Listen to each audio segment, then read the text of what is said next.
अधिक मास महात्म्य अध्याय पहिला ऋषींच्या मेळाव्यात. श्री गणेशाय नमः. श्री सरस्वत्यै नमः. श्री गुरुदेवाय नमः. श्री जनता जनार्दनाय नमः. प्रथम ओम स्वरूपी श्री गजाननाला वंदन करून, हंसवाहिनी ब्रह्मनंदिनी श्री सरस्वतीला नमन करून, श्री ज्ञानेश्वर माऊली आणि सद्गुरू योगी ज्ञाननाथजी यांना मी विनम्र भावे वंदन करतो आहे. त्या सर्वांचा या ग्रंथलेखनास कृपा आशीर्वाद लाभावा अशी त्यांना प्रार्थना करतो आहे. साधू संत महंत, कवी, लेखक, विद्वान आणि हरिभक्तीने प्रेरित झालेले श्रोतृजन यांनाही अभिवादन करून मी ह्या निवेदन कार्यास प्रारंभ करतो आहे. महर्षी व्यासांनी पद्मपुराणात जे अधिक मास महात्म्य वर्णन केलेले आहे तोच सर्व कथाभाग मी इथे प्राकृत भाषेत सांगतो आहे. इतकेच. नैमिषारण्य नावाची ती एक पुण्य, पावन आणि पवित्र भूमी. त्या वनात शुकेंद्र, गालव, कौशिक, अत्री, भार्गव, वसु, कौंडिण्य इत्यादी अनेक थोर ऋषीवर्ग आणि त्यांचा शिष्य समुदाय हा धर्मचर्चेसाठी एकत्र जमलेला. चर्चेचा विषय काय तर मानवी जीवनाचे कल्याण आणि सार्थक. अशा ह्या लोकहितार्थ चाललेल्या चर्चेत अचानक एक दिवस सूत नावाच्या महान भगवत भक्त आणि विद्वान पुराणिकाचे आगमन झाले. सर्वांनी ह्या सूताचा उचित सत्कार केला, त्याचे पूजन केले, त्याला उच्चासनावर बसवले आणि आर्त ऋषी समुदाय हा श्रवण सुखासाठी चातकासारखा समोर येऊन बसला.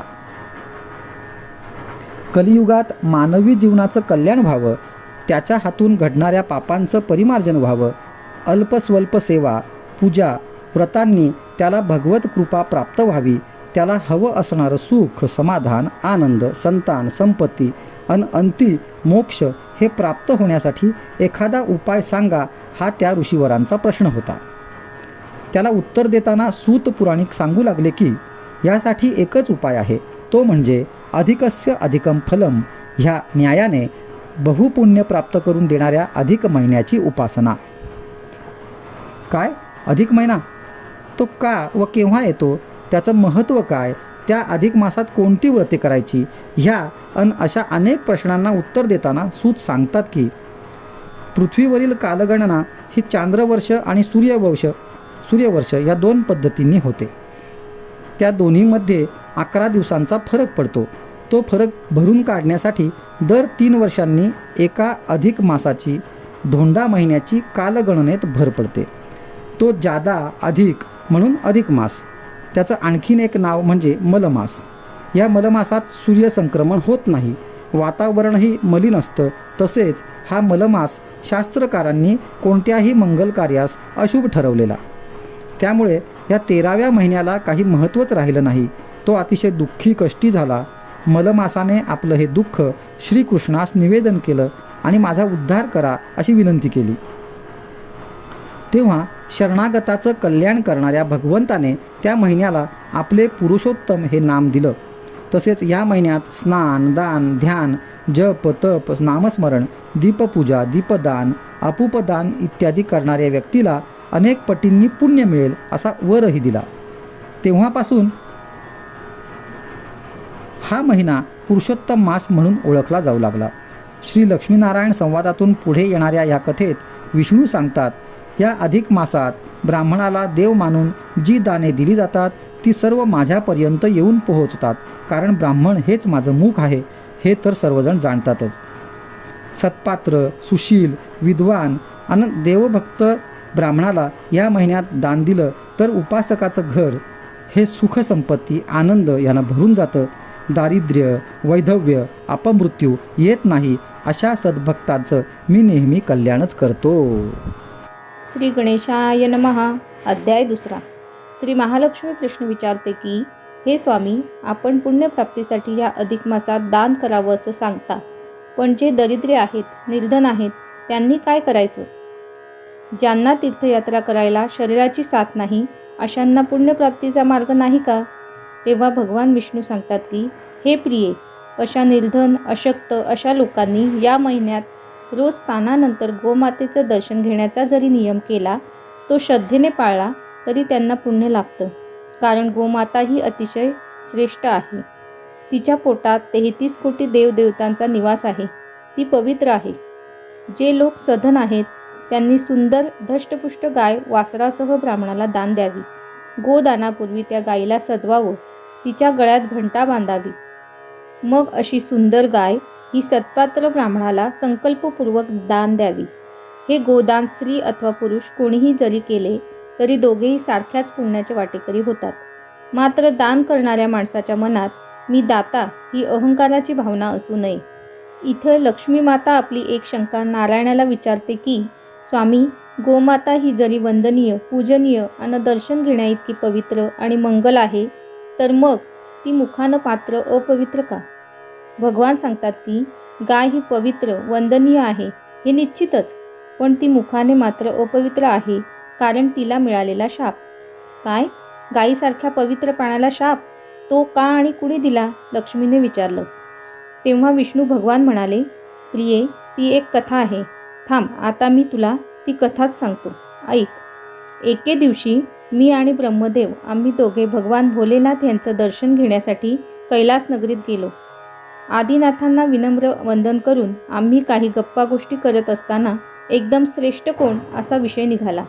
तेव्हा ब्रह्मदेव म्हणाले असे, मी ह्या सकल सृष्टीचा निर्माता आहे, तेव्हा मीच श्रेष्ठ. मी जर ही सृष्टी निर्माणच केली नसती तर नारायणांनी संरक्षण आणि संवर्धन तरी कुणाचं केलं असतं? आणि महादेव, तुम्ही संहार तरी कुणाचा केला असता? तेव्हा भोलेनाथ म्हणाले, बरोबर आहे ब्रह्मदेवा, तुम्हीच श्रेष्ठ आहात, कारण त्रिदेवात पहिल्या नावाचा उच्चार होतो तो तुमच्याच. आमचं काय? आमच्यापाशी काय आहे? आम्ही हे असे जटाधारी अन स्मशानवासी. आमच्या माथ्यावर एक मुकुट होता, तो पण आम्ही गंगावतरणाच्या वेळी काढून ठेवला. तो कुठे वर स्वर्गात राहिला की खाली सप्त पाताळात तेही ठाऊक नाही. आता असं करा, तुम्ही दोघंही त्याचा शोध घेऊन या. महादेवांची ती तशी आज्ञा मिळताच आम्ही दोघंही मुकुटाच्या शोधकार्याला बाहेर पडलो. मी शरणागत भाव धरला अन शिव चरणांचा शोध घेत पाताळात गेलो. मला ना तिथं मुकुट सापडला ना शिवचरण. मी सरळ शरणागत होऊन परत आलो. आपली असमर्थता मान्य केली व शंकरांच्या पायाशी बसून राहिलो. थोड्याच दिवसांनी 21 स्वर्ग शोध घेतलेले ब्रह्मा परत आले व म्हणाले, महादेव, मी तुमचा मुकुट पाहिला. काय? खरंच मुकुट पाहिलात? महादेवांनी विचारलं. हो, हवं तर ह्या गोमातेची अन केतकीची साक्ष घ्या, ते म्हणाले. त्यावेळी गोमाता आणि केतकी यांनी ब्रह्मदेवाच्या बाजूने तोंड हलवून खोटी साक्ष दिली. महादेवांच्या ते लक्षात आले. तेव्हा रागावलेल्या शंकर भगवानांनी गोमातेला शाप दिला की, तू ज्या तोंडाने ही खोटी साक्ष दिलीस ते मुख अपवित्र होईल. तेव्हापासून गाय ही मुखाने अपवित्र झाली. केतकीलाही देवपूजेतल्या मानकरी पुष्पांतून वंचित व्हावं लागलं. इतकी कथा सांगून नारायणांनी सरस्वतीचा निवास हा मुखातील जिवेवर का राहतो याचंही स्पष्टीकरण दिलं. हरे नमः, हरे नमः, हरे नमः. अधिक मास महात्म्य अध्याय 3. गोमातेच्या पोटात देव. सूत सांगतात की, मुनी हो, गोमातेच्या पोटात सर्व देव का आले याबद्दल भगवान विष्णूंनी लक्ष्मी देवीला जी कथा सांगितली ती कथाच मी आता तुम्हाला सांगतो, ऐका. पूर्वी पौलव नावाच्या एका महान ऋषींनी पृथ्वीवर खूप मोठं तप करायला सुरुवात केली. त्यांच्या तपाची तीव्रता आणि पुण्याई जसजशी वाढू लागली तसतशी इंद्राच्या मनात भीती निर्माण होऊ लागली की आता आपलं इंद्रपद जाणार. तेव्हा पद, अधिकार आणि राज्य टिकवण्यासाठी इंद्राने एक कपटी चाल खेळली. इंद्रलोकीच्या अप्सरांना त्याने भूलोकी पौलव ऋषींचा तपोभंग करण्यासाठी पाठवून दिलं. इंद्राच्या आज्ञेचं पालन करीत अप्सरांनी तसा प्रयत्न केला आणि मनशांती तपोभंग झालेले पौलव ऋषी फार रागावले. त्यांनी, तुम्ही हे कृत्य कुणाच्या सांगण्यावरून केलं असा प्रश्न विचारला. अप्सरा घाबरल्या. त्यांनी इंद्राचं नाव पुढे केलं. झालं. ऋषीवरांनी इंद्राला आवाहन केलं. आता पौलव ऋषी आपल्याला शाप देणार ह्या भयानं इंद्र धावत धावत ब्रह्मदेवाकडे आला. ते दोघं माझ्याकडे आले. तपोभंग झालेले ऋषी शाप देणार हे तर निश्चितच होतं, पण जो शरण येतो त्याला अभयही द्यावंच लागतं ना. मी इंद्राला घेऊन ब्रह्मदेवासह कैलास नगरीला देवाधिदेव महादेवांकडे गेलो. तोपर्यंत इंद्र आलाच नाही. तो ब्रह्मदेवामागे लपतोय. ते दोघंच माझ्याकडे आलेत हे लक्षात येताच पौलव ऋषी आता आम्हालाही शाप द्यायला सिद्ध झाले. आम्ही हा समाचार जेव्हा महादेवांना सांगितला तेव्हा त्यांच्यापुढेही मोठा प्रश्नच पडला. तोच पौलवांनी त्यांच्याही नावाची गर्जना केली. झालं, आम्हा तिघांसह सर्वच देवदेवता ह्या त्या ऋषी शापानं भयभीत झाल्या. आता त्या संकटापासून सुटकेचा मार्गच निघेना. काय करावं कुणालाच काही सुचेना. तिकडे पौलव ऋषींचा क्रोध मात्र क्षणाक्षणाला वाढू लागला. आता तर ते सर्व देवदेवतांनाच शाप देण्यासाठी सिद्ध झाले. तोच मला एक उपाय सुचला. मी तो महादेवांना सांगितला. तो उपाय त्यांनाही पटला. ते म्हणाले, बरोबर, हेच योग्य ठरेल. आपण असेच करूया. कारण ब्राह्मण हा कितीही रागावला तरी तो कधी गोमातेला शाप देणार नाही. तेव्हा आपण सारे आता त्या गोमातेच्या उदरातच लपून बसू. मग आम्ही सर्व देवांनी गोमातेचं ध्यान केलं, तिला आवाहन केलं आणि पुढच्याच क्षणी आम्ही सर्व देवता त्या गोमातेच्या उदरात लपून बसलो. पौलव ऋषींच्या आवाहनाचा आदर करीत ती धेनुमाता आम्हा सर्वांसकट त्यांच्या पुढे उभी राहिली. गोमाते, देवदेवता कुठे आहेत? मी त्यांना बोलावलं होतं, पौलव म्हणाले. गोमाता फक्त विनम्र भावे त्यांच्यासमोर उभी राहिली. आम्ही सर्वजण आता पुढे काय होतंय ते पाहू लागलो. सर्व साक्षी आणि द्रष्ट्या पौलवांच्या दिव्य नजरेतून ही गोष्ट सुटली नाही. पण आता आम्हाला शाप देण्यासाठी त्यांना गोमातेला शाप द्यावा लागला असता. ते त्यांच्या नियमात बसत नव्हतं. वंदनीय गोमातेला शाप देणं त्यांना पटेना, रुचेना, योग्य वाटेना. मग त्यांनी विवेक ठेवला आणि आम्हा सर्वांनाच उदार मनानं क्षमा केली. तपोश्रेष्ठ आणि क्षमाशील अशा त्या पौलव ऋषींचा उद्धार करीत मी त्यांना वैकुंठपदी आणलं. अशी ही आम्हा सर्वांची रक्षणकर्ती गोमाता वंदनीय आहे. अधिक महिन्यातील गोदानाचं पुण्यही मोठंच आहे. अध्याय 4. सूत सांगतात की अधिक मासात गोमातेचं दर्शन, तिचं पूजन आणि दान याबद्दल सांगितल्यानंतर ज्या ब्राह्मणाला असं दान द्यायचं तो ब्राह्मण कसा असावा? ब्राह्मण हा ज्ञानी, शांत स्वभावाचा, अल्पसंतुष्ट आणि विनयशील असावा. तो अहंकारी, गर्विष्ठ, दांभिक अन लोभी असू नये. ईश्वरनिष्ठ, ब्रह्म जाणणारा, भगवत पूजन, दर्शन, नामस्मरण करणारा, धर्मनिष्ठ आणि आचारनिष्ठ असावा. ब्राह्मण हा क्षत्रिय धर्मी व वाणिज्यकर्मी असू नये. पशुसेवा, कृषीकर्म करणारा नसावा. ब्राह्मणाने सावकारी करू नये, उधारी करू नये, कर्ज घेऊ नये. घेतले तर फेडण्याची क्षमता असावी. कोणाला जामीन राहू नये, कुणाचंही कर्ज बुडवू नये. जर तसं केलं नाही तर ह्या जन्मीचं कर्माचं फळ हे पुढील जन्मी कसं फेडावं लागते याबद्दलची ही कथा. कोण्या एका गावातला एक क्षत्रियधर्मी प्रवासी दुसऱ्या गावात जातो. काम करून धन कमावतो. पुढे त्याला आपल्या लेकराबाळांची आठवण येते. पत्नीच्या भेटीला मन ओढावतं. जमा केलेलं धन गाठीला बांधून तो प्रवास करत घराकडे परत येत असताना विश्रांतीसाठी एका झाडाखाली विसावतो. विश्रांतीनंतर घाईनं पुढे जाताना तो तिथंच आपलं धनाचं गाठोडं विसरतो. त्याच्या मागून दुसरा एक प्रवासी तिथे येतो. त्याला अचानक ते धनाचं गाठोडं सापडतं. तो इकडे तिकडे पाहतो, धन घेतो, देवाला नमस्कार करतो आणि पुढील प्रवासाला निघून जातो. त्यानंतर एक तिसरा प्रवासी येतो. सावलीत विसावतो, शिदोरी सोडतो, जेवणास प्रारंभ करतो. तोच पहिला प्रवासी परत येतो व त्या तिसऱ्या प्रवाशाला धनाबद्दल विचारतो. त्या बिचाऱ्याला खरं तर धनाबद्दल काहीच माहिती नसतं. तो तसं सांगतो सुद्धा. पण पहिला प्रवासी त्याला लुच्चा समजतो व मारू लागतो. जीवे मारण्याची धमकीही देतो. तो बिचारा नारायणा धाव, देवा धाव म्हणून प्रार्थना करूनही देव काही त्याच्या मदतीला धावत नाही. हा सर्व प्रकार नारद मुनी पाहत असतात. ते तडक वैकुंठात जातात आणि नारायणाला विचारतात, देवा, अरे हा कसला रे न्याय? एकाचं धन जातं, दुसऱ्याला ते सहज मिळतं, तर तिसऱ्याला मात्र धन न चोरताही मार खावा लागतो. उलट त्यानं धावा करूनही तू त्याच्या मदतीला धावत नाहीस, असं का? तेव्हा नारायण सांगतात, नारदा, अरे हा ज्याच्या त्याच्या कर्मफळाचा खेळ आहे. जो जसं कर्म करतो तसं त्याला फळ पदरात पडतं. आता मी काय सांगतो ते ऐक.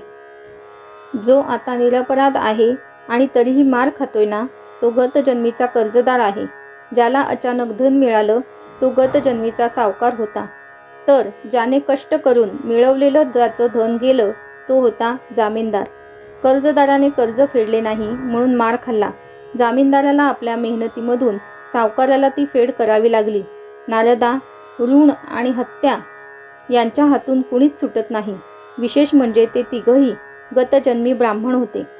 तेव्हा असे ब्राह्मण हे दान देण्यास योग्य नव्हेत. ज्याला दान द्यायचं तो ब्राह्मण सत्पात्र असायला हवा. ब्राह्मणाला अधिक महिन्याला अन्न, वस्त्र, धन हे दान द्यावे. दीप आणि अपूप म्हणजे अनारसे तेही 33 दान द्यावेत. असं दान दिले असता पापाचा नाश होतो आणि पुण्य वाढतं. अपमृत्यूचं गंडांतर दूर होतं. मनोकामना पूर्ण होतात. मात्र हे असे पूजन, दान इत्यादी करताना ते ब्राह्मणामार्फत आपण भगवान पुरुषोत्तमासच देत आहोत असा दृढ विश्वास दात्याच्या मनात पक्का असावा. श्री हरये नमः, हरये नमः, हरये नमः. अधिक मास महात्म्य अध्याय 5. नृगराजा झाला सरडा. मागील अध्यायात आपण कोणता ब्राह्मण हा दानास पात्र आहे ते पाहिलं. ब्राह्मण पात्र असेल, दान देणारी वस्तूही योग्य असेल, दात्याची दातृत्व भावनाही चांगली असेल, पण नकळत जरी त्यात थोडी जरी चूक घडली तर त्या चुकीचं प्रायश्चित्त हे मात्र भोगावं लागतंच. या संदर्भात नृगराजाची एक कथा विष्णू भगवान लक्ष्मीस इथं सांगतात. प्रिये, ही कथा आहे द्वापार युगातली, म्हणजे श्रीकृष्ण अवताराच्या वेळची. श्रीकृष्णाची मुलं ही एकदा खेळता खेळता एका अरण्यात आली. खेळाच्या नादात एकाने चेंडू दुसऱ्याला मारला. त्याने तो चुकवला. तो चेंडू जाऊन पडला तो नेमका एका खोल विहिरीत. आपला चेंडू कुठे पडला हे पाहायला मुलं त्या विहिरीत डोकावून पाहतात तो काय, त्या मुलांना त्या विहिरीत एक भला मोठा सरडा दिसला. त्या सरड्याची अंगकांती सुवर्णाप्रमाणे चमकत होती. मुलांनी विहिरीत दोर सोडला आणि अनेक प्रयत्न करून त्यांनी त्या सरड्याला बाहेर काढलं. तेव्हा तो सरडा मनुष्यवाणीनं म्हणाला, बाळांनो, तुमच्यातील सर्वात मोठं कोण आहे? भगवान कृष्ण कुठे आहेत? मला त्यांचं दर्शन घ्यायचं आहे. एक सरडा, तोही एवढा मोठा, सुवर्णकांतीचा, आणि तोही असा मनुष्यवाणीनं बोलणारा. मुलांना सारंच आश्चर्यकारक वाटलं. तू कोण? असा सरडा होऊन इथं का पडलास? असं त्या मुलांनी त्याला विचारलं. तेव्हा तो सरडा सांगू लागला, पूर्वजन्मी मी मृगेंद्र नावाचा एक राजा होतो. दानधर्म, होम हवन, धर्मकार्य ह्यात मला विशेष रुची होती. दर 3 वर्षांनी येणाऱ्या अधिक महिन्यात मी नेहमी ब्राह्मणांना गोदान करत असे. अशाच एका अधिक मासात मी एक गाय एका ब्राह्मणाला दान दिली. संतुष्ट झालेला तो ब्राह्मण मला आशीर्वाद देऊन दान घेऊन निघून गेला. जाताना गाय घेऊन गेला. रात्री ती गाय त्या ब्राह्मणाकडून पळून येऊन माझ्या गोशाळेत आली. दुसरे दिवशी मी दुसऱ्या एका ब्राह्मणाला आणखीन एक गाय दान दिली. तो ती गाय घेऊन जात असताना तो कालचा ब्राह्मण आपली गाय हरवली म्हणून शोध घेत आला. त्याला रस्त्यात आपली कालची गाय दिसली. तो त्या ब्राह्मणाकडे ती गाय मागू लागला. तेव्हा तो दुसरा ब्राह्मण म्हणू लागला, ही गाय माझी आहे, राजानं मला आत्ताच दान दिली आहे. झालं. दोघेही एका गायीवर आपला हक्क सांगू लागले. त्यांचं भांडण हे वाढत गेलं. शेवटी दोघंही माझ्याकडे आले व ही गाय आपली आहे असा दावा करू लागले. मी ती गाय नीट पाहिली. त्या दोघांचं म्हणणं नीट ऐकून घेतलं. तेव्हा त्यावर नीट विचार करता माझी चूक माझ्या लक्षात आली. एकच गाय नजर चुकीनं मी 2 ब्राह्मणांना दान दिली होती. आता काय करायचं? मी त्यांना नवीन गाय देण्याचा प्रस्ताव दिला, पण कुणीच मानेना. जो तो मला हीच गाय हवी म्हणून अडून बसला. मी चूक कबूल केली, क्षमा मागितली, पण राजा, तू गोदान नव्हे तर तू गो विक्रय केलास असं म्हणून तू सरडा होऊन अरण्यातल्या एका विहिरीत पडशील असा शाप दिला. मी तो अपराध अजाणतेपणे घडला तरी उशाप द्या अशी प्रार्थना केली. तेव्हा जर कृष्णाची अन तुझी भेट होईल तर त्याच्या कृपादृष्टीने तुझा उद्धार होईल असा मला उशाप मिळाला. तेव्हा हे कुमारांनो, तुम्ही मला विहिरीतून तर वर काढलं, आता ती कृष्ण भेट घडवा अशी राजाने त्या मुलांना प्रार्थना केली. पुढे कुमारांनी खरोखरच तो सरडारूपी राजा आणि कृष्ण यांची भेट घडवली. राजा उद्धरून गेला. त्याचं अधिक महिन्यातील पुण्यकर्माचं फळ हे असं कामाला आलं. ह्याच अध्यायात पुढे आपलं पापक्षालन करणारी गंगामाई ही स्वतः मात्र साधू संत आणि सत्पुरुषांच्या दर्शनानं कशी पावन होते ती गंगामाई आणि नारद भेटीची कथाही आलेली आहे. अध्याय 6. लक्ष्मीनारायणाला विचारते, देवा, अनेक पापांचं दोषांचं क्षालन करेल असं एखादं पूजाव्रत नाही का? जर असेल ते कोणतं त्याचं फल काय ते कृपा करून मला सांग. तेव्हा प्रसन्न झालेले भगवान म्हणाले, देवी, पितृहत्या, गोहत्या, ब्रह्महत्या, गुरुहत्या, मद्यप्राशन, पापाचरण, असत्य वचन, परस्त्रीगमन ह्या आणि अशा अनेक पातकांपासून ज्या एकाच व्रताने मुक्ती मिळते ते म्हणजे दीपपूजा अन दीपदान व्रत. अधिक महिन्यात देवासमोर एक चौरंग मांडावा, त्यावर कलश, त्यावर तामण ठेवावं, तामणात तुपाचा दिवा लावावा, त्याचं रोज पूजन करावं. शेवटी हा दीप सत्पात्र ब्राह्मणाला दान द्यावा. असं केलं तर सर्व पापांचा नाश होतो, घर सुख सौख्याने भरून जातं व मोक्षप्राप्ती होते. सरस्वती नदीच्या काठावर एक सुशर्मा नावाचा ब्राह्मण राहत होता. तो ही पूजा नेहमी करत असे. पहाटे उठायचं, सरस्वती नदीत स्नान करायचं, दीपपूजा करायची, प्रार्थना करायची, भगवान पुरुषोत्तमाचं नामस्मरण करायचं, हा त्याचा नेम. अशाच एका अधिक महिन्यात तो ब्राह्मण ही दीपपूजा करीत असतानाची गोष्ट. एके दिवशी सुशर्मा पहाटे स्नानाला गेला आणि इकडे त्याने लावून ठेवलेला दिवा शांत होत आला होता. त्याच वेळी तिथं एक उंदीर फिरत होता. ती कुडबुड ऐकून जवळच मांजर सावध झालं. त्यानं कान टवकारले, इकडे तिकडे नजर फिरवली तो त्याला उंदीर दिसला. उंदराला पकडायला मांजरानं उडी मारली आणि त्या गडबडीत मांजराचा धक्का दिव्याला लागला. दिव्यातली वात पुढे सरकली. शांत होत असलेली ज्योत परत उजळली. लख्ख प्रकाश पडला. शिकार हातची गेली, पण कळत नकळत त्या मांजराच्या हातून दीप प्रज्वलनाचं सत्कृत्य घडून गेलं. तोच अंगणात एक विमान आलं. घंटानाद होऊ लागला. घरात आलेल्या देवदूतांनी त्या मांजराला नमस्कार करत म्हटलं, हे पुण्यवंत प्राण्या, चल, तुझ्यासाठी देवांनी विमान पाठवलं आहे. माझ्यासाठी? आणि देवानं विमान पाठवलं का? कशासाठी? मी असं काय विशेष केलं आहे? मांजरानं मोठ्या विनयानं विचारलं. अरे, हा अधिक महिना चालू आहे. अधिक महिन्यात देवापुढील दिवा सतत चालू ठेवणं ही पुण्यदायी गोष्ट आहे. मगाशी तू उंदराला पकडायच्या प्रयत्नात असताना तुझा धक्का दिव्याला लागला. वात पुढे सरकली व पूर्ण प्रकाशित झाली. ती तुझ्या हातून नकळत घडलेली गोष्ट तुला पुण्य देऊन गेली. चल, लवकर चल. तेवढ्यात स्नानाला गेलेला सुशर्मा परत आला. त्यानं दारात विमान पाहिलं. घरात येताच तो देवदूतांचा सांगावाही ऐकला आणि मांजराचा उद्धार झालेलाही त्यानं स्वतःच्या डोळ्यांनी पाहिला. क्षणभर सुशर्माच्या मनात असा विचारही आला की मांजराचा उद्धार झाला, आपला उद्धार कधी होणार? त्यानं कळकळून श्रीहरीस प्रार्थना केली. ती प्रार्थना ऐकताच देव धावत आले आणि त्या दीपपूजक सुशर्माचाही उद्धार केला. भगवान नारायण हे लक्ष्मीला म्हणतात, देवी, यासाठीच प्रत्येकाने ह्या अधिक मासात व्रताचरण करावं आणि आत्मोद्धार करावा. ह्यातच मानवी जीवनाची खरी सार्थकता आहे. श्री हरे नमः, हरे नमः, हरे नमः. अधिक मास महात्म्य अध्याय 7. दिवा विझवल्याचे फळ. अधिक मास महात्म्य श्रवणानंदासाठी उत्सुक असलेल्या श्रोत्यांना सूत सांगतात. आपण मागील अध्यायात दीपज्योती उजळल्यामुळे मांजरासारखा प्राणीही उद्धरून गेला हे ऐकलं. लक्ष्मीने नारायणाला विचारलं होतं, दिवा लागला, तो अखंड तेवता ठेवला तर जसं पुण्य मिळतं तसं तो दिवा जर कोणी मुद्दाम होऊन विझवत असेल तर त्याला पापही नक्कीच लागत असेल ना? तेव्हा वासुदेव म्हणाले, तुझं म्हणणं अगदी बरोबर आहे. जशी कृती तसं फळ, हा तर निसर्ग नियमच आहे.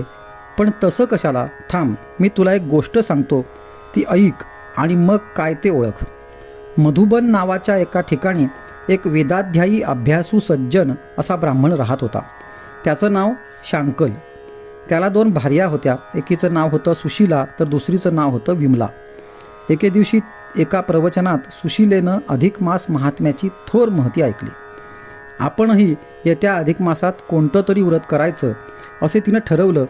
पतीचा सल्ला आणि मार्गदर्शन घेऊन तिनं अधिक महिन्यातील महापुण्यकारक दीपपूजा आणि दीपदानाचं व्रत करायचं ठरवलं. सुशीलेनं ते व्रत चालू केलं. रोज सकाळी उठायचं, रेवा नदीचं स्नान करायचं, घरी येऊन दीपपूजा करायची, हा तिचा नेम चालू झाला. मात्र ह्यामुळं विमलेच्या मनात मत्सर जागा झाला. सुशीला पूजेचं दीप तयार करून गेली की विमला त्यातलं तूपच काढून टाकी, तर कधी वातच मागे खेची. एकूण काय तर सुशीलेनं लावलेला तो पवित्र दिवा वारंवार विझवण्यात विमलेला एक आसुरी आनंद मिळत होता. असं झालेलं पाहून सुशिलेला वाटायचं, कधी उंदरानं वाट पळवली असेल, तूप सांडला असेल, मांजर धडपडला असेल, तूप संपलं असेल, कदाचित आपल्याकडूनच तूप टाकायचं राहिलं असेल वगैरे. पण ती इतकी भोळी होती की ह्या मागे विमलेचा हात असावा अशी तिला जराही शंका आली नाही. दरवेळी ती देवाची क्षमा मागे आणि सारं काही नीट करून व्रत पुढे चालवी. मात्र एक दिवस विमलेला मात्र तिच्या ह्या पापकर्माचं फळ मिळालं. अचानक तिची दृष्टी अधू झाली, तिला दिसेनासं झालं, तिच्या जीवनात अंधार पसरला. आता घराच्या एका कोपऱ्यात बसून अश्रू ढाळण्याची तिच्यावर वेळ आली. तिला कालांतरानं पुढे मृत्यू आला. यमदरबारात तिच्या पापांचा पाढा वाचून दाखवण्यात आला. अनेक यातना सहन करून तिला नाही त्या योनीत जन्म घ्यावे लागले. म्हणून प्रत्येकानं निदान दिवा लावला नाही तरी दुसऱ्यानं लावलेला दिवा तरी विझवू नये. दीप विझवण्याचं पाप जसं विमलेच्या पदरात पडलं तसं दीप लावण्याचं, पूजनाचं आणि दानाचं पुण्य सुशिलेच्या पदरात पडलंच. शेवटी तिला वैकुंठ प्राप्ती झाली. शांकलीला मात्र त्याच्या काही पूर्वकर्माप्रमाणे यमलोकी जावं लागलं. पण सत्वशील सुशिलेनं नारायणाला प्रार्थना करून आपल्या पतिदेवालाही त्या यमलोकातून सोडवून विष्णू लोकात आणवलं. अशी ही अधिक मासांतर्गत दीपपूजा व्रताची कथा आहे. अध्याय 8. लक्ष्मी मातेने अवघ्या मानवजातीच्या कल्याणासाठी एक प्रश्न विष्णूंना विचारला. देवा, ज्यांच्या अंगी शक्ती नाही, तीर्थयात्रा करायला ज्याच्या गाठीला धन नाही, असा मनुष्य जर स्नानालाच गेला नाही तर मग तो पूजापाठ काय करणार?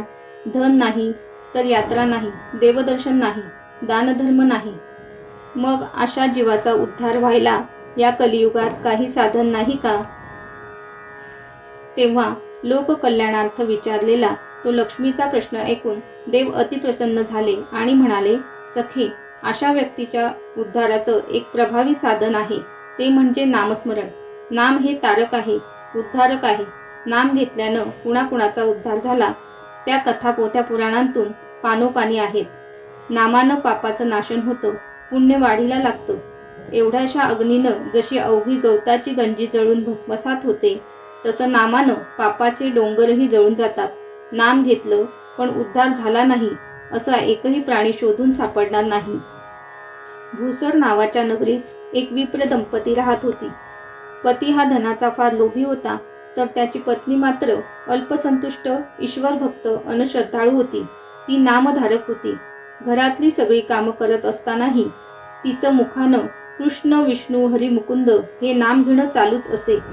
एक दिवस त्या ब्राह्मणाला दान स्वीकारण्यासाठी बाहेरगावून आमंत्रण आलं. निरोप आला तेव्हा तो ब्राह्मण कुठेतरी बाहेर गेला होता. निरोप मिळताच तो परत मागे निघाला. बायको म्हणाली, अहो जरा थांबा, पाणी तरी पिऊन जा. तर तो द्रव्यलोभी माणूस, नको नको, मला उशीर झाला तर दक्षिणा बुडेल असं म्हणून घाईनं निघाला. वाटेत तहान लागली तर निदान पिण्यासाठी त्याच्या बायकोनं एक भली मोठी झारी भरून दिली.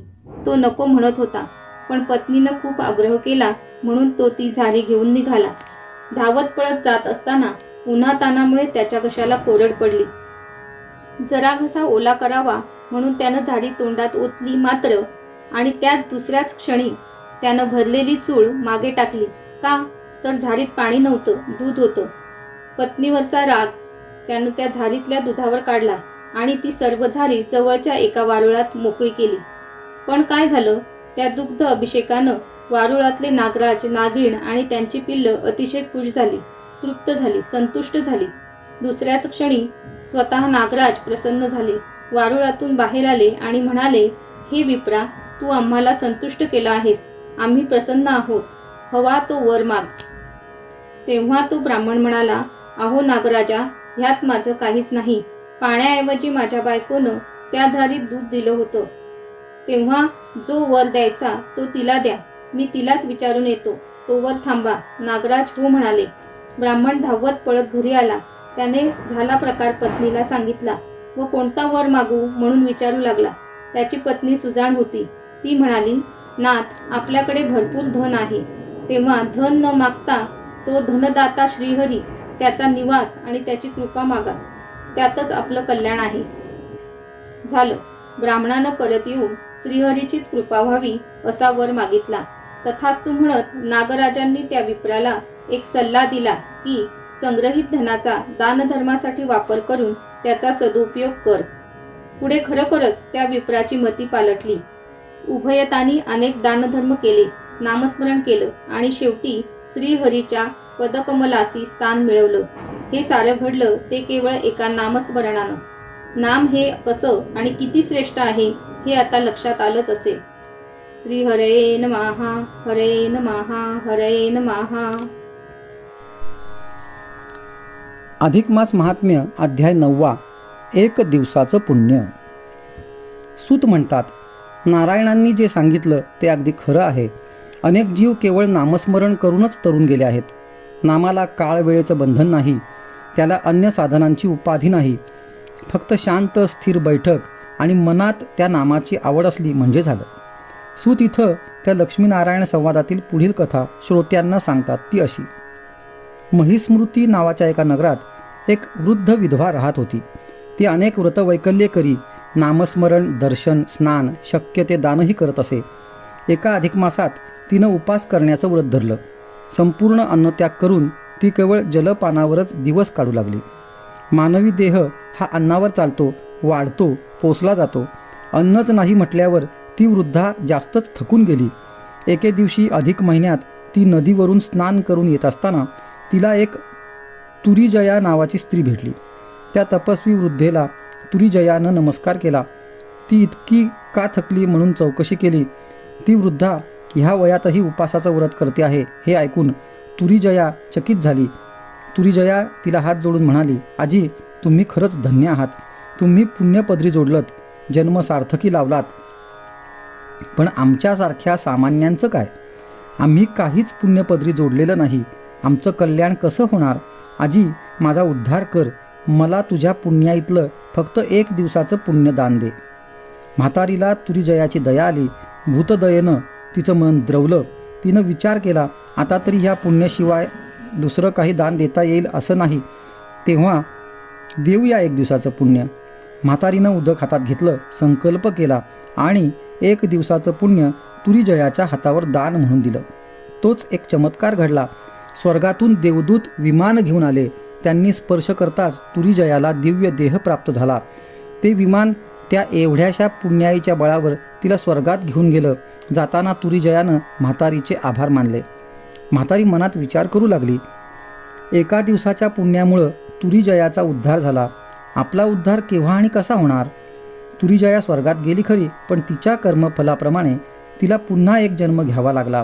तो जन्म तिला काशीनगरातील एका ब्राह्मण कुळात मुलगा म्हणून मिळाला.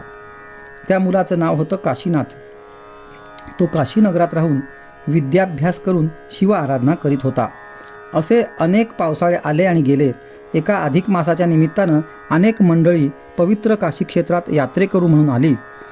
त्यात ती महिस्मृती नगरीची म्हातारी पण होती. एके दिवशी ती म्हातारी गंगास्नान करून येत असताना एक 7-8 वर्षांचा मुलगा तिच्या समोर आला. त्यानं वाकून त्या म्हातारीला नमस्कार केला आणि तो म्हणाला, आजी, मला ओळखलत?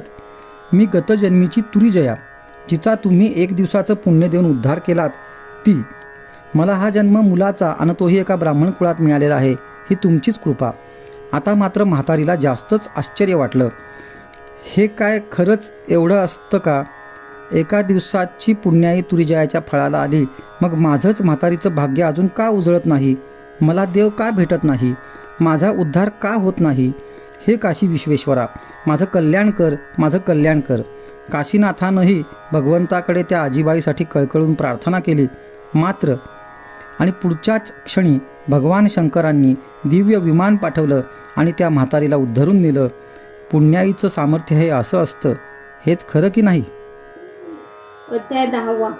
भगवान श्री विष्णूंना लक्ष्मी म्हणाली, प्रभू, मागच्याच अध्यायात तुम्ही अधिक मासातील उपवास व्रताच्या पुण्याईची गोष्ट सांगितली. ती ऐकून मला खरंच खूप आनंद झाला आहे.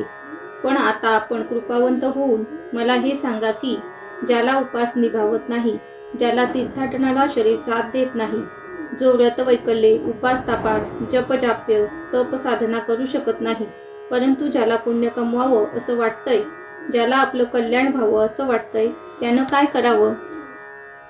तेव्हा भगवान सांगतात की, हे सागरकन्ये, मौन सर्वार्थ साधनं, हे वचन तर तुला माहीत आहेच ना. मग ज्याला वरीलपैकी काहीच करता येत नाही त्यानं एक करावं, त्यानं मौन व्रत पाळावं. कारण मौनानं शांती लाभते, आरोग्य लाभतं, आयुष्यमानाची वृद्धी होते, कलह भांडणं होत नाहीत, शक्तीचा उपवय होत नाही. तर ह्या उलट मौन, स्नान, पूजा, हवन, दानधर्म आणि महत्त्वाचं म्हणजे मौन व्रत राखून भोजन केलं तर अधिक मासातलं असं आचरलेलं मौन व्रत हे तुम्हाला बरीच मोठी पुण्याईची शिदोरी देऊन जातं. जर हे मौन व्रत अधिक मासभर पाळता आले नाही तर निदान ते अधिकातल्या पंचपर्वांना तरी अवश्य पाळावं. तसंच या मौन व्रताप्रमाणेच इतरही स्नान, दान, पूजन, दीपदान, अन्नदान, वस्त्रदान, धनदान ह्या गोष्टी ह्या पंचपर्वाला जरी केल्या तरी फार मोठा फायदा होतो. हे मौन व्रत ज्यांनी श्रद्धेने आणि निष्ठापूर्वक केले त्यांची दाखल्यासाठी नावं सांगायची झाली तर अशी सांगता येतील. नारद, सत्यवतीनाथ, विश्वामित्र ऋषी इत्यादी ती नावे होत. पूर्वी वेदशर्मा नावाच्या एका द्विजानं ही मौन उपासना केली आणि त्याचं फल म्हणूनच की काय त्याला स्वर्गप्राप्ती झाली. खरं तर जेव्हा मलमास आला तेव्हा ह्या वेदशर्माला असा प्रश्न पडला होता की अंगात शक्ती नाही, गाठीला धन नाही, मग आपण काय करायचं, कोणतं साधंसोपं व्रत करता येईल. तो हा विचार करत झोपी गेला. तेव्हा त्या वेदशर्माच्या स्वप्नात येऊन प्रत्यक्ष श्रीहरीनेच त्याला तू हे मौन व्रत कर असा सल्ला दिला. त्याप्रमाणे केवळ एक भगवंत नाम सोडलं तर वेदशर्मा अधिक मासातील स्नान, पूजा, दर्शन, भोजन इत्यादी कर्मही मौन राखूनच करू लागला. तो एक वेळाच भोजन करी, तेही मौन व्रत राखूनच. त्यामुळेच ऐहिक जीवनातील सर्व सुख भोगून वेदशर्मा अंती स्वर्गलोकी जाता झाला. ज्याप्रमाणे वेदशर्मा तरुण गेला तसं तुम्ही सर्वजणही हे साधं सोपं पण तितकंच परिणामकारक असं मौन व्रत करा. तुमचं त्यामुळे निश्चितच कल्याण होईल याबद्दल पूर्ण खात्री बाळगा. आपण लौकिक जीवनात अनेकांची मर्जी सांभाळण्यासाठी अनेक गोष्टी करतोच की, तसंच परमार्थ साधण्यासाठी हे सर्व सुख देणारं मौन व्रत निष्ठापूर्वक करायला काही हरकत नाही. श्री हरये नमः, श्री हरये नमः, हरये नमः. अध्याय 11. सूत सांगतात, ऋषी हो, या कलियुगात पापाचा नाश व्हावा, पुण्याचा उदय व्हावा यासाठीच वर्णन केलेलं आहे. अधिक मास महात्म्य फार थोर आहे. अधिक मास ग्रंथाचं भाविकांनी सश्रद्ध मनानं वाचन करावं. नारायणांकडून तो अधिक मास महात्म्याचा इतिहास लक्षपूर्वक ऐकत असता लक्ष्मी म्हणते, प्रभू, मागील अध्यायात आपण अधिक मासातल्या पंचपर्वांचा ओझरता उल्लेख केला होता. तर ती 5 पर्व कोणती, त्या पर्वाचं नेमकं काय करावं, काय केलं असता काय फलप्राप्ती होते ते आपण मला विस्तारपूर्वक सांगावं. लक्ष्मीच्या मनातली ही ज्ञान जिज्ञासा ओळखून प्रभू पुढे निवेदन करतात की वैधृती, व्यतिपात, पौर्णिमा, अमावस्या आणि द्वादशी ही ती 5 पर्व आहेत. वैधृती पर्वावर जर हातून दान घडेल तर महापुण्याची प्राप्ती होते. व्यतिपात पर्वणीला जर धार्मिक कृत्य घडली तर भाग्योदय होतो. पौर्णिमेला दान घडलं तर चतुरानंद प्रसन्न होतो. अमावस्या पर्वणी साधून जर तीळ तर्पण घडेल तर त्यामुळे पितर तृप्त होतात. जो भाग्यवंत द्वादशीचं व्रत करतो त्यावर मी स्वतःच कृपा करतो. माझा लाडका भक्त प्रल्हाद यानं दैत्यकुळात जन्म घेतला असला तरी त्यानं हा वैधृती योग साधला म्हणून त्याला माझी प्राप्ती झाली. जेव्हा इंद्राची संपत्ती मांधाता नामक राजानं बळकावली तेव्हा पदच्युत झालेल्या इंद्राला नारदांनी गतवैभव परत मिळवण्यासाठी हीच पर्वणी साधून व्रत करायला लावलं. तेव्हा त्याचं पद त्याला परत प्राप्त झालं. हा वैधृती योग साधून जर कुणी दान धर्म करेल तर अशा भाग्यवंतांवर सर्व देवता प्रसन्न होतात. या पर्वणीला ब्राह्मणाला 16 तिळाचे लाडू, केळी, फळे, नारळ, खारका, सुपाऱ्या इत्यादी वस्तू पात्रात भरून ती पात्रे दान करावीत. ब्राह्मणाचे मंगल आशीर्वाद घ्यावेत आणि बहुपुण्य हे पदरी जोडावे. दुसरे पर्व जे व्यतिपात, त्याबद्दलच्या अनेक कथा या वराह पुराणात अनेक जागी झालेल्या आहेत. आपले दुःख, आपला वनवास संपावा म्हणून धर्मराजानं हीच पर्वणी साधून जे व्रत केलं त्याचं फल त्यालाही मिळालेलंच आहे. काशी क्षेत्राला जाऊन मिळणारे पुण्य आणि या पर्वणीचं पुण्य यांची तुलना होऊ शकत नाही. भाद्रपद अमावस्येचे, सोमवतीचे, गंगा स्नानाचे पुण्यही या व्यतिपात पर्वणीच्या पुण्याबरोबर तुलनेत येत नाही. हा योग खरं तर दर महिन्यालाच येतो, पण अधिक मासातील या पर्वाचं महत्त्व हे अधिकच आहे. त्या दिवशी एका पात्रात 30 नारळ, खारका, सुपाऱ्या इत्यादी ठेवून त्या ब्राह्मणाला म्हणजेच पर्यायाने भगवान पुरुषोत्तमाला दान कराव्यात. हे व्रत कोणीही श्रद्धापूर्वक करावं इतकंच. ज्याच्या त्याच्या श्रद्धेप्रमाणे फळ मिळणार हे नक्कीच. मात्र हे कोणतंही कर्म करत असताना ते मी करतोय असा अहंकार असू नये. कोणत्याही कारणास्तव व्रत मोडू नये, अर्धवट सोडू नये, तसंच दुसऱ्यांच्या व्रताचरणातही अडथळा आणू नये. ज्याला प्राप्त मनुष्य जन्माचं खरं सार्थक करून घ्यायचं आहे, जो पुण्य जोडायला आतुर झाला आहे, ज्याला परमार्थ साधायचा आहे, त्यानेच ह्या मार्गाला जावं, इतरांचं हे कामच नव्हे. हरे नमः, हरे नमः, हरे नमः. अध्याय 12. सूत म्हणतात, ऋषी हो, भगवान महाविष्णू हे लक्ष्मी देवीला जी पंचपर्वाची माहिती देत आहेत, त्यातील 2 पर्वांची माहिती आपण पाहिली. आता आणखी 2 पर्वांची माहिती घेऊया. पुढील 2 पर्व म्हणजे पौर्णिमा आणि अमावस्या. तसं जर म्हटलं तर 12ही महिन्यातील प्रत्येक पौर्णिमेला काही ना काहीतरी महत्त्व आहेच. पौर्णिमा हे असं पर्व आहे की ज्या दिवशी केलेल्या व्रतवैकल्ये, सत्कर्म, जप, जाप्य, दानधर्म ह्याला फार महत्त्व आहे. अधिक महिन्यातील पौर्णिमा साधल्यास जे फल पदरात पडतं त्याची बरोबरी काही तीर्थयात्रा, असंख्य व्यतिपात पर्वणी, संक्रांत, चंद्र सूर्यग्रहण काल या कालातील साधना फलाशी होत नाही. पौर्णिमेला भल्या पहाटे उठून पवित्र नदीचं स्नान करावं. धनधान्य, अन्न, वस्त्र, सुवर्ण ह्यापैकी जे शक्य असेल त्या वस्तूचं यथाशक्ती दान करावं. सवाष्ण ब्राह्मणास मिष्टान्न भोजन, दान दक्षिणा द्यावी, त्याचा आदर सन्मान करावा. आषाढातील पौर्णिमा म्हणजे गुरुपौर्णिमा किंवा व्यासपूजन. त्या दिवशी पूजन केलं तर नारायण प्रसन्न होतो. माघ पौर्णिमेला माधवाचं, फाल्गुन पौर्णिमेला शंकराचं, चैत्र पौर्णिमेला अनंताचं, वैशाख पौर्णिमेला पितृगणांचं पूजन करावं. असे केले असता त्या त्या देवता प्रसन्न होऊन उपासकावर कृपा करतात. पौर्णिमेची पर्वणी साधून स्नान, देवदर्शन, नामस्मरण, दानधर्म इत्यादी पावन कर्म केली असता उपासकाचं कल्याण होतं. रमानाथ त्याच्यावर कृपा करतो. पौर्णिमेने सौभाग्य प्राप्ती होते. हे सती सावित्रीच्या कथेवरून लक्षात येतेच.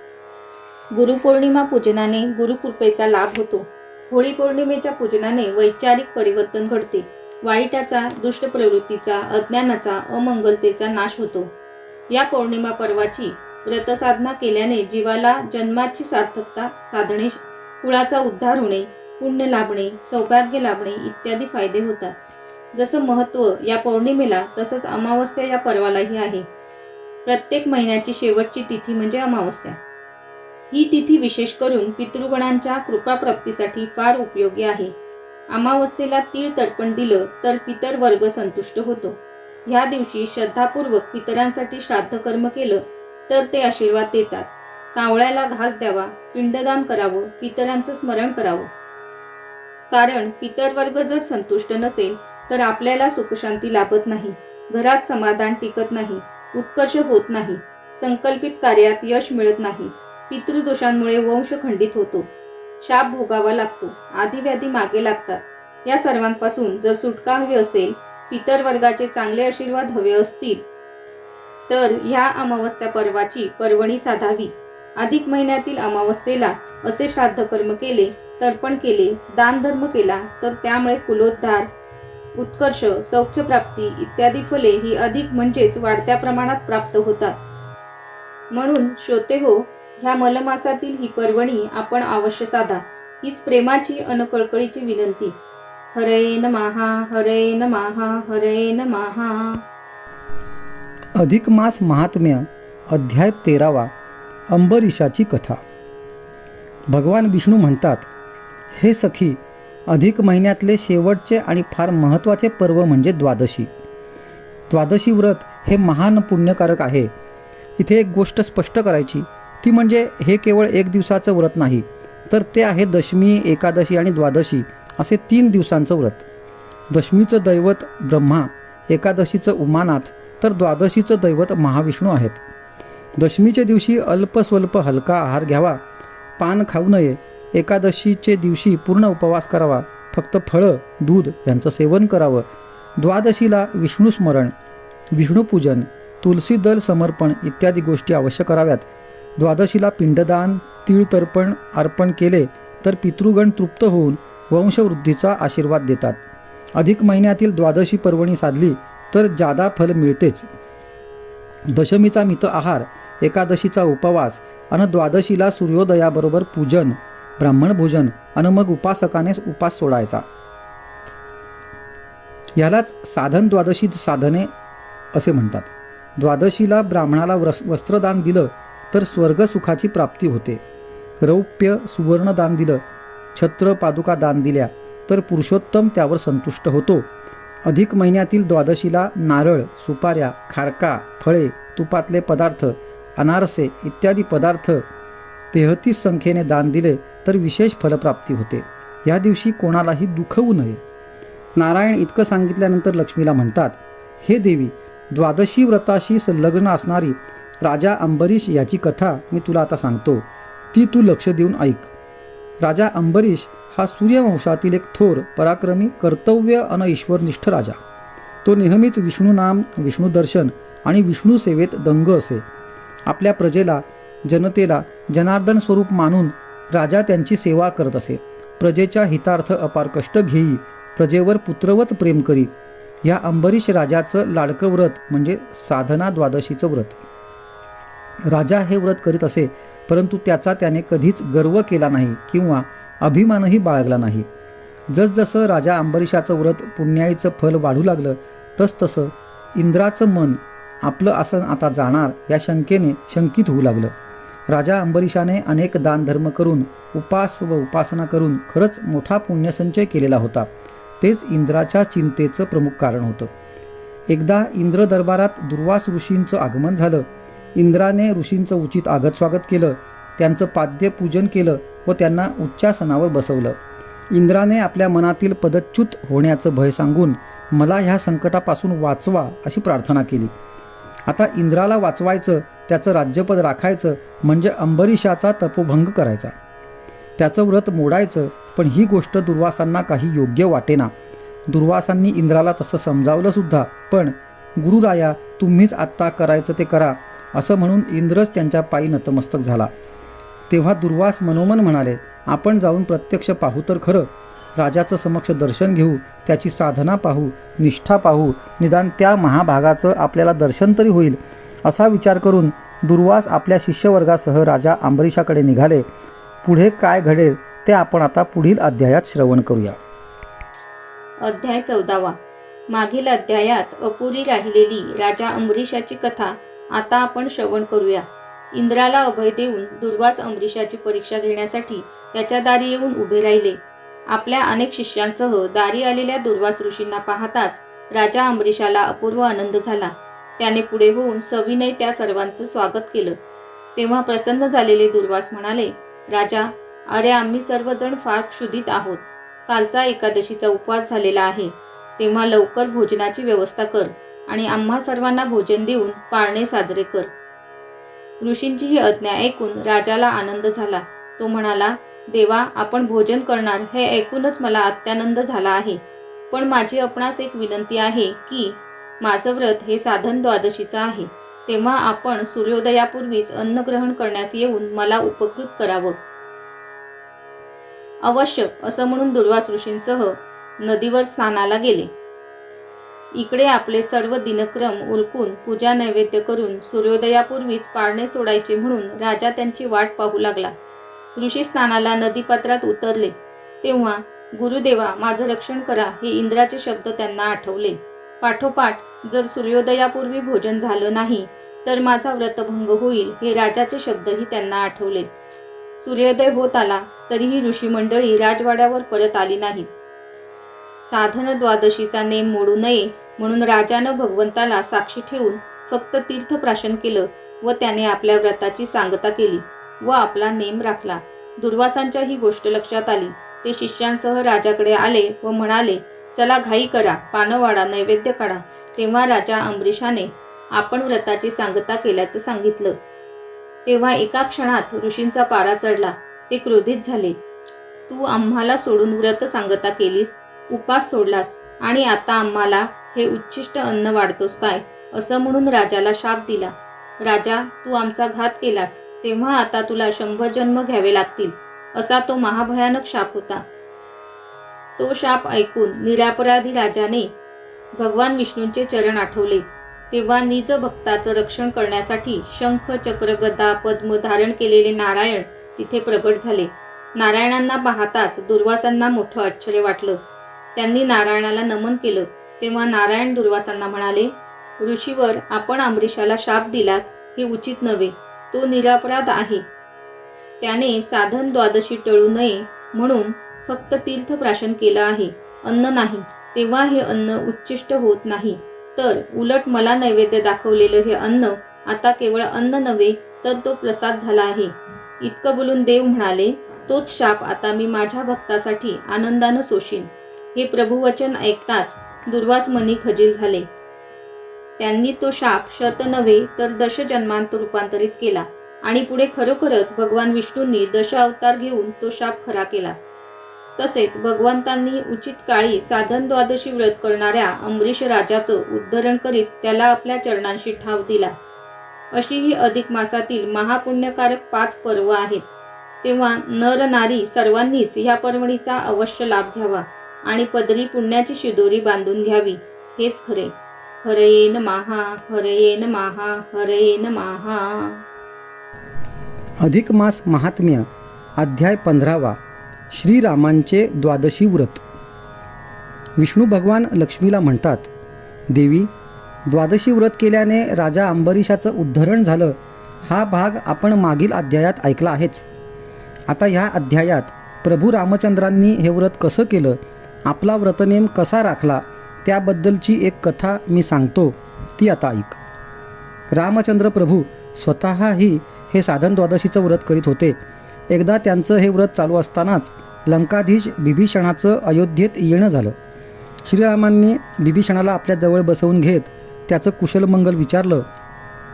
तेव्हा त्याने सांगितलं की, श्रीरामा, कुंभकर्णाची सून शतमुखी रावणाची कन्या, हिने तिच्या मुलाला डावलून तू मला राज्यावर बसवलं म्हणून आपला पिता शतमुखी रावण याच्याकडे तक्रार केली.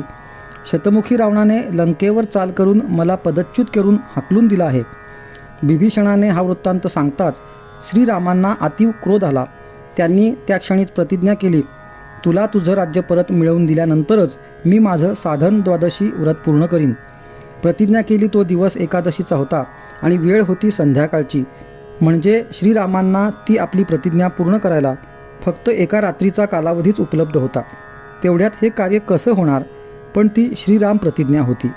स्वामी कार्यासाठी सेवक हनुमान हजर झाला. त्याने रामसेनेसहित एका पावलातच अनंत योजनं दूर असलेल्या शतमुखी रावणाच्या नगरीत प्रवेश केला. युद्धाला तोंड फुटलं. घनघोर रणसंग्राम चालू झाला. पण शतमुखी रावण काही मारला जाईना. मध्यरात्र उलटून गेली. तेव्हा नारदांना शतमुखी रावणाचा वध हा आदिशक्तीच्या हातून होणार आणि ती शक्तिरूपिणी जानकी माता अयोध्येत आहे, तिला आणलं तरच हा शतमुखी रावण मरेल असं सांगितलं. तेव्हा हनुमानाने महालासकट सीतामाईला तिथं आणलं. तिच्या हातूनच रणांगणात शतमुखी रावणाचा वध झाला. वध कसला, देवी हाती मरण आणि अंतकाळी प्रभू रामांचं दर्शन यांनी त्याचा एका अर्थानं उद्धारच झाला. मग हनुमंताने सर्व सेनेसह दुसरं पाऊल ठेवलं, ते सरळ लंकेत.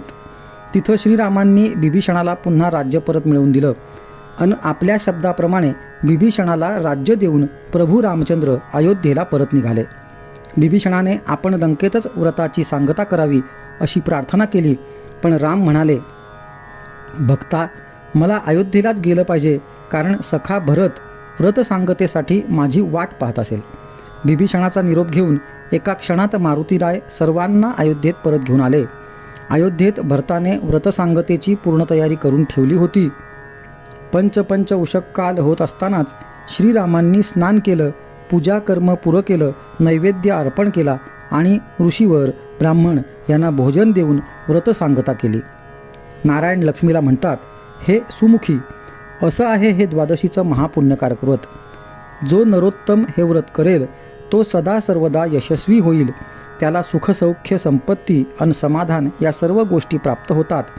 हे व्रत सर्वांनी मोठ्या सश्रद्धेने करावं आणि प्राप्त नरजन्माचं खऱ्या अर्थाने सार्थक करून घ्यावं.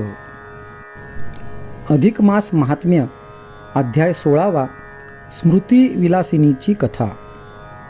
लक्ष्मीने नारायणाला प्रश्न केला, स्वामी, अधिक मासातलं स्नानकर्म हे पुण्यकारक हे आपण मला मागे सांगितलेलं आहे, तेव्हा त्या संदर्भातीलच आणखी एखादी कथा ऐकायला मला आवडेल. तेव्हा भगवान म्हणाले, प्रिये, अधिक मासाच्या पुण्याईने केवळ देव, ऋषीमुनी, मनुष्य यांनाच पुण्यलाभ व उद्धार होतो असं नाही, तर भूत, प्रेत, राक्षस, पिशाच यांना जरी हे पुण्य लाभलं तरी त्यांचाही उद्धार होतो. कसा ते आता श्रवण कर. इंद्राच्या दरबारात एक रूपसुंदर अप्सरा होती. तिचं नाव होतं स्मृतिविलासिनी. तिला आपल्या सौंदर्याचा गर्व होता. एक दिवस ही अप्सरा आपल्या सख्यांसोबत कुरुक्षेत्राजवळील एका वनात वनविहार करायला उतरली. वनात विहार करता करता त्यांनी एकमेकांना प्रश्न केला की जगात एकूण किती प्रकारचे लोक आंधळे असतात. तेव्हा त्यांच्यात जी चर्चा झाली त्यावरून असं लक्षात येतं की जन्मांध, विषयांध, कामांध, मदिरांध, धनांध असे अनेक प्रकारचे अंधलोक या जगात आहेत. कामांध हा अविवेकी, उतावळा, असंतुलित असा असतो. त्याचा विवेक काम करत नाही. स्मृतिविलासिनी वनातून विहार करत असताना सभोवतालच्या रम्य परिसर, फुलं, गंध पाहून तीही कामाने मोहित झाली. सुंदर फुलांची माळ गुंफून ही भूलोकीच्या पुरुषाच्या गळ्यात घालायची, रतिसुख अनुभवायचं, माता व्हायचं असे कामुक विचार तिच्या मनात येत असतानाच एक ऋषीवर्ग तिथं येताना तिने पाहिला. त्यातील एक तेजस्वी ऋषींना पाहताच ती भान विसरली. पुढे होऊन तिने आपल्या हातातील माळ त्या ऋषींच्या गळ्यात घातली, मनातला मातृसुखाचा भाव बोलून दाखवला आणि दुसऱ्याच क्षणी ऋषींची शापवाणी घुमली. हे पापिणी, उलटे, तू हे जे नीच कृत्य केलेस, कामांध, विषयांध होऊन केलेल्या या पापाचं फलित म्हणून मी तुला शाप देतो की तू ह्याच वनात पिशाच्य होऊन फिरशील. ती क्रोधित दुर्वासांची शापवाणी होती. तो शाप ऐकताच ती अप्सरा भानावर आली. तिने पुढे होऊन ऋषींचे पाय धरले व उशापाची याचना केली. मग शीघ्रोकोपी दुर्वासांनी जेवढ्या लवकर क्रोधित होऊन तिला शाप दिला तितक्यात लवकर ते शांतही झाले आणि त्यांनी तिला उशाप दिला. तू पिशाचिनी होऊन या वनात फिरताना तुला एका अधिक मास व्रतस्थ पुण्यवान ऋषिकन्येची भेट होईल. ती तिचं अधिक मासाचं स्नानाचं 1 दिवसाचं पुण्य जर तुला देईल तर तिच्या 1 दिवसाच्या पुण्याईने तू उद्धरशील. एवढं बोलून दुर्वास निघून गेले आणि एक अकराळ विक्राळ अशा पिशाचिनीच्या रूपात ती अप्सरा पालटून गेली. कालांतराने एक दिवस याज्ञवल्क्य ऋषींची कन्या आपल्या सख्यांबरोबर अधिक मास पर्वणीनिमित्त गंगा स्नानाला जात असताना त्या वनात आली. पिशाचिनीचे त्या ऋषिकन्येची वाट अडवली, तिचे पाय धरले व पिशाच योनीतून मला मुक्त कर अशी तिच्याकडे प्रार्थना केली. थोर तपस्विनी ऋषिकन्येला तिची दया आली. मी स्नान करून येते आणि मग तुझा उद्धार करीन, तोवर तू इथंच थांब, ऋषिकन्या म्हणाली. ऋषिकन्या आपल्या सख्यांसमवेत स्नानास गेली. ती पिशाचिनी मात्र वाटेकडे डोळे लावून वाट पाहत बसली. आपला व्रतनियम पूर्ण करून, व्रत सांगता करून ती ऋषिकन्या परत आली. तिने स्नान पुण्याचे उदक तिच्या हातांवर दिलं मात्र आणि क्षणार्धात तिचा उद्धार झाला. तिला न्यायला इंद्रलोकीचे विमान आले. इतकी कथा सांगून नारायण म्हणाले, देवी, खरोखरच या अधिक मासाचं फळ हे असं उद्धारक आणि पुण्यकारक आहे. ह्याबद्दल कुणीही शंका घेऊ नये. अधिक मास महात्म्य अध्याय 17 त्रिस्नानाचे पुण्य. सूत म्हणतात, ऋषी हो, अधिक मासातलं स्नानकर्म हे पुण्यकारक कसं ते आपण मागील कथेत ऐकलं. आता 3 स्नानांचं फल काय ते सांगतो, ऐका. पूर्वी दक्षिणेकडील पैठण नावाच्या नगरीत एक सज्जन ईश्वरनिष्ठ ब्राह्मण राहत होता. त्याचं नाव धर्मशर्मा. त्याची बायको काशी ही सुद्धा गृहदक्ष, ईश्वरभक्त आणि पतिव्रता धर्मचारिणी होती. दोघंही आनंदाने दिवस कठीत होते. पण त्यांच्या संसारात एक दुःख, एक उणीव होती. त्यांना संतान नव्हती. पण आपलं हे दुःख ते भगवत भक्तीच्या आनंदात भरून काढत होती. पुढे अधिक मासाचा महिना आला तेव्हा त्या विप्र दंपतीने असा विचार केला की आपल्याला दान धर्म इतकंच काय, पण साधं महिन्याभराचं स्नानही घडणार नाही. तेव्हा आपण ईश्वर साक्षीनं 3 दिवसांच्या पुण्यस्नानाचा नियम करूया. त्यांनी तसा निश्चय केला आणि ते दोघेही स्नानास जाऊ लागले. गंगेवर जाऊन स्नान करून यावं, मग घरी आल्यावर पूजा करावी, पत्नीने हार गुंफून द्यावेत, गंध उगाळून द्यावं, नैवेद्य द्यावा, नंतर ब्राह्मणाला बोलवून त्याची पूजा करावी, भोजन द्यावं, विडादक्षिणा द्यावी हा नेम चालू झाला. तिसरे दिवशी पहाटेस ही विप्र दंपती स्नानाला जात असताना अचानक एक पिशाच येऊन त्यांच्या पुढे उभं राहिलं. बिचारी ब्राह्मणी तर घाबरूनच गेली. पिशाच पुढे पुढे येऊ लागलं आणि पुढे येऊन म्हणालं, हे पुण्यवंत मानवांनो, घाबरू नका, मी तुम्हाला कसलीच पीडा करणार नाही, तर उलट तुम्ही माझा या योनीतून उद्धार करावा अशीच माझी तुमच्या चरणी प्रार्थना आहे. हे शब्द ऐकून ब्राह्मणाच्या जीवात जीव आला. तो जरा निर्भय झाला. त्याने त्या पिशाच्याला त्याचा पूर्व इतिहास विचारला. तेव्हा ते सांगू लागलं, मागच्या जन्मी मी एक सधन सावकार होतो.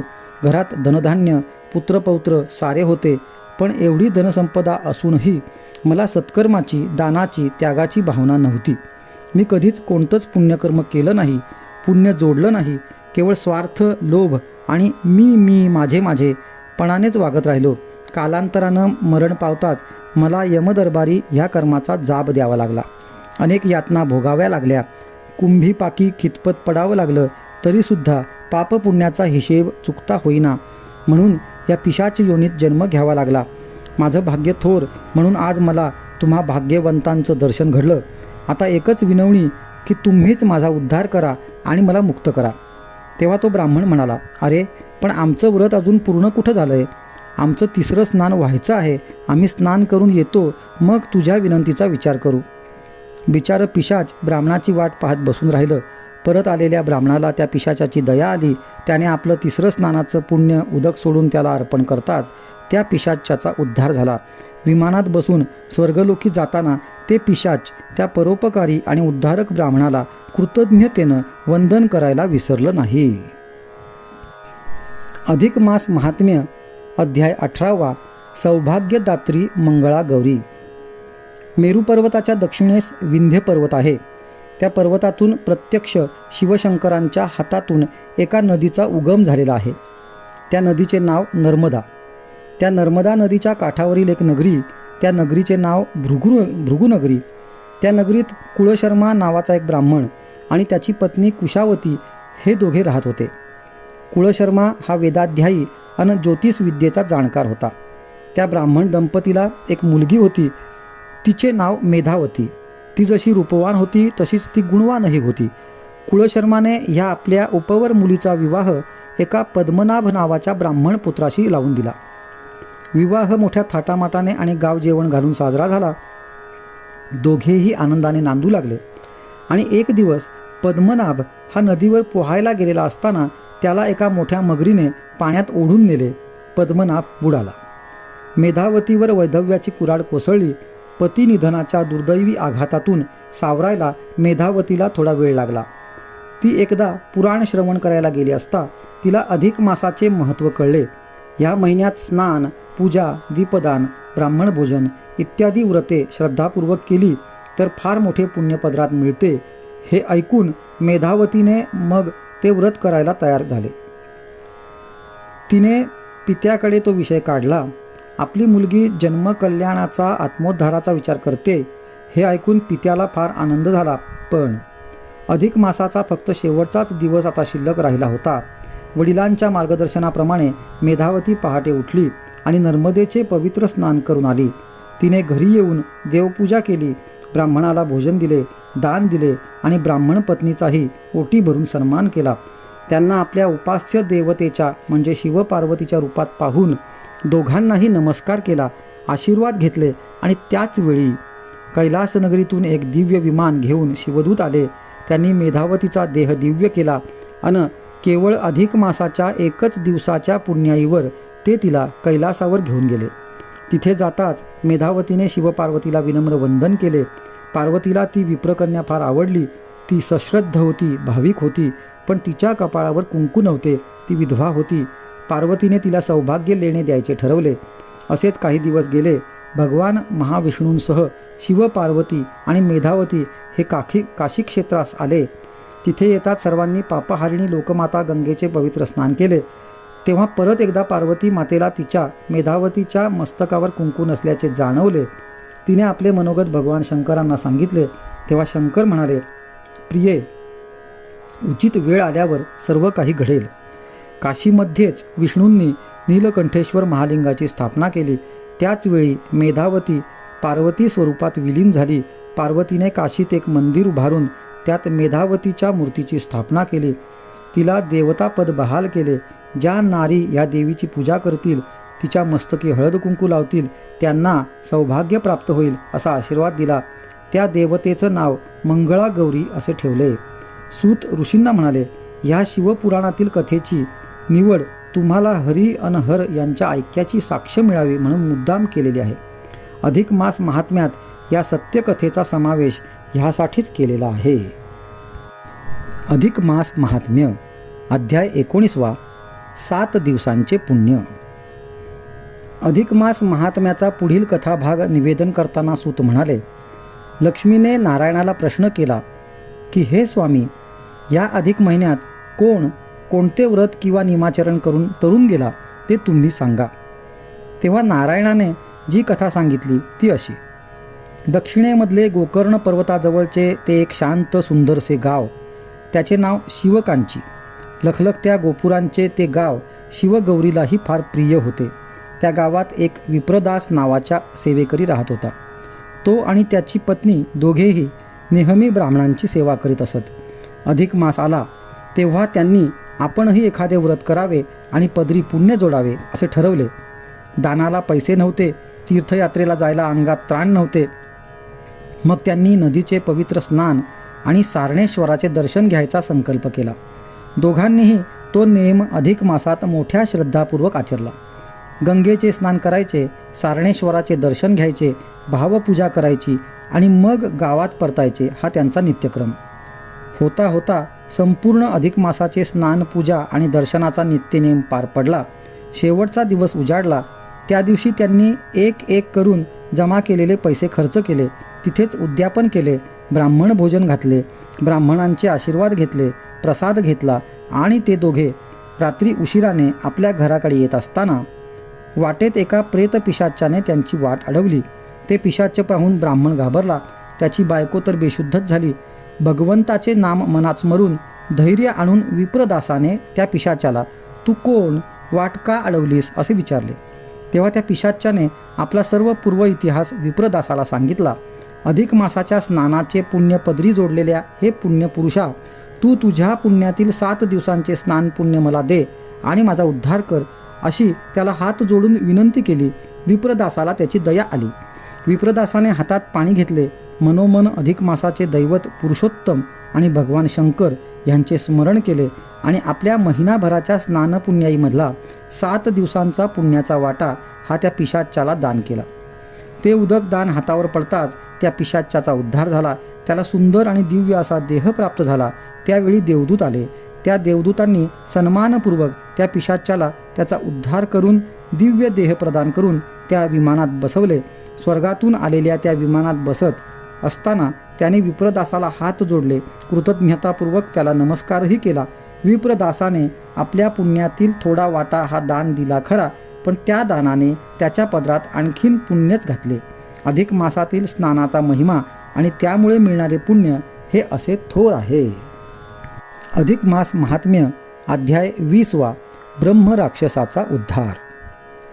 भगवान श्री महाविष्णू हे लक्ष्मीला म्हणाले, हे प्रिये, अधिक महिन्यातील व्रताचे अद्भुत फल ते काय ह्याबद्दलची आणखीन एक कथा मी तुला सांगतो, ती तू आता ऐक. सौराष्ट्र प्रांतातले ते एक नगर, त्याचे नाव होते प्रभासपट्टण. त्या नगरातील सर्वच लोक मोठे श्रद्धावान आणि भक्तिवान होते. प्रत्येकजण हा आपापल्या धर्मानुसार आचरण करत होता. त्या नगरात एक ब्राह्मण राहत होता. त्याचे नाव सोमशर्मा. नित्याप्रमाणेच अधिक मासातील महापुण्यकारक अशी जप, जाप्य, तप, स्नान, दान इत्यादी पुण्यकर्मे करून त्यानेही बरीच मोठी पुण्याची शिदोरी जमा केली होती. अधिक महिन्यात सोमशर्मा नदीवरून स्नान संध्या करून परत येत असताना एक अक्राळ विक्राळ अशा भयानक ब्रह्मराक्षसाने त्याला वाटेत गाठले.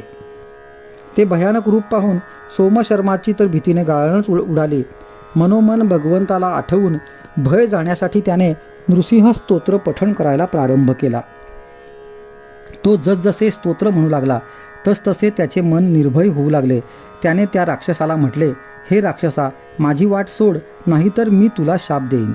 तेव्हा तो राक्षस सोमशर्माचे पाय धरीत विनवू लागला, हे ब्राह्मणा, आधीच गतजन्मी केलेल्या एका घोर पातकामुळे मी ही राक्षस योनी भोगतो आहे. तू मला आता आणखी शाप देऊ नकोस. मी तुला सोडतो, पण एक कर, तू माझा उद्धार कर, तुझ्या पुण्यातला काही वाटा मला दे. तेव्हा सोमशर्मा म्हणाला, ते नंतर पाहू, आधी तू गतजन्मी काय पाप केलंस ते मला सांग. तेव्हा तो राक्षस सांगू लागला, गतजन्मी मी एक खूप मोठा व्यापारी होतो. माझं धन वैभव हे खूप होतं. घरातही आनंदी आनंद होता. मुलं नातवंड होती. कुणी कुणी आपलं धन हे माझ्याकडे मोठ्या विश्वासाने सांभाळायला देत. एके दिवशी एक सज्जन ब्राह्मण माझ्याकडे येऊन म्हणाला, एवढं धनाचं गाठोडं तुमच्याकडे ठेवून घ्या. मी काशी यात्रेला जातोय. मी आलो की तुमचा मोबदला देऊन माझं गाठोडं घेऊन जाईन. आणि 10 सहस्त्र सुवर्ण नाण्यांचा तो कुंभ एका कपड्यात बांधून तो माझ्याकडे ठेवून तो ब्राह्मण यात्रेला गेला. 12 वर्ष झाली तरी तो परत आला नाही. पुढे अचानक मलाही माझ्या व्यापारात काही अडचण आली. मी ते धन वापरून टाकलं, कारण त्या ब्राह्मणाने माझ्याकडे ते धन ठेवायला दिलं याचा काही कागदही नव्हता किंवा कोणी साक्षीदारही नव्हता. मला द्रव्याचा लोभ सुटला. मी ते धन हडप केलं आणि एक दिवस तो ब्राह्मण दत्त म्हणून माझ्यापुढे उभा राहिला व धन मागू लागला. मी सरळ उलटून पडलो. माझ्याकडे तू काही धन ठेवलेलंच नाही, तसा कागद नाही, कुणी साक्षीदारही नाही, असं म्हणून मी हात वर केले. न्याय मागायला तो गरीब ब्राह्मण राजाकडे गेला, पण तिथंही माझंच खोटेपण खरं ठरलं.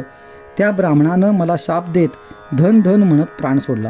पुढे मीही मरण पावलो. मला यमदरबारी अनेक कष्ट, यातना, दुःख भोगावी लागली. तरीही माझं पाप संपलं नाही, म्हणून मला ह्या ब्रह्मराक्षस योनीत जन्म घ्यावा लागला. इतका इतिहास सांगून तो राक्षस हात जोडून माझा उद्धार कर, माझा उद्धार कर असे वारंवार म्हणू लागला.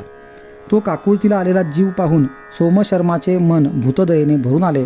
सोमशर्माने आपल्या स्नानपुण्यातील 7 दिवसांचे पुण्य त्या राक्षसाला दिले आणि दुसऱ्याच क्षणी तो राक्षस उद्धरून स्वर्गलोकी जाता झाला. परोपकाराने सोमशर्माला ही एक वेगळाच आनंद मिळाला. या पुण्यवान आणि परोपकारी सोमशर्मालाही पुरुषोत्तमाच्या चरणी ठाव मिळाला. अधिक मास महात्म्य. अध्याय 21. व्याधी दूर झाली. अधिक मासाचे महात्म्य सांगणाऱ्या विष्णूंना लक्ष्मीने प्रश्न केला, स्वामी, दान दिलं तर त्या दानाचं दात्याला फळ मिळतं, पुण्य मिळतं.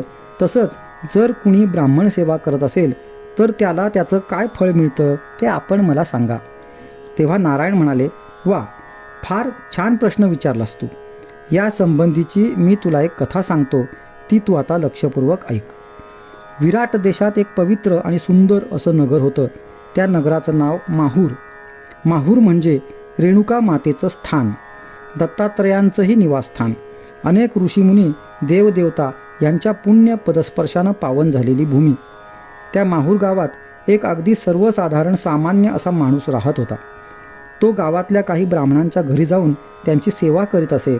त्या ब्राह्मणांच्या घरी ब्राह्मण स्त्रियांना मदत करायला, त्यांची सेवा करायला ह्या माणसाची पत्नीही जात असे. एकूणच काय तर ही एक सेवेकरी दंपती होती. ते उभयता ब्राह्मणांची सेवा करत असताना आपण जणू ह्या सेवारूपानं रमा माधवाचीच पूजा करीत आहोत असाच त्यांचा भाव असे. त्यांची ती सेवा चालू असताना एके दिवशी अचानक एक विघ्न उभं राहिलं. त्या ब्राह्मणाला कुष्ठरोगाची व्याधी लागली. आता अशा ह्या अमंगल देहानं विप्रसेवा कशी करणार? आपण ह्या विप्रसेवेला आता अंतरणार या कल्पनेनंच तो सामान्य जीव पार कळवळला. देहव्याधीनं गांजला आणि सेवा मोडली म्हणून अतीव दुःखीही झाला.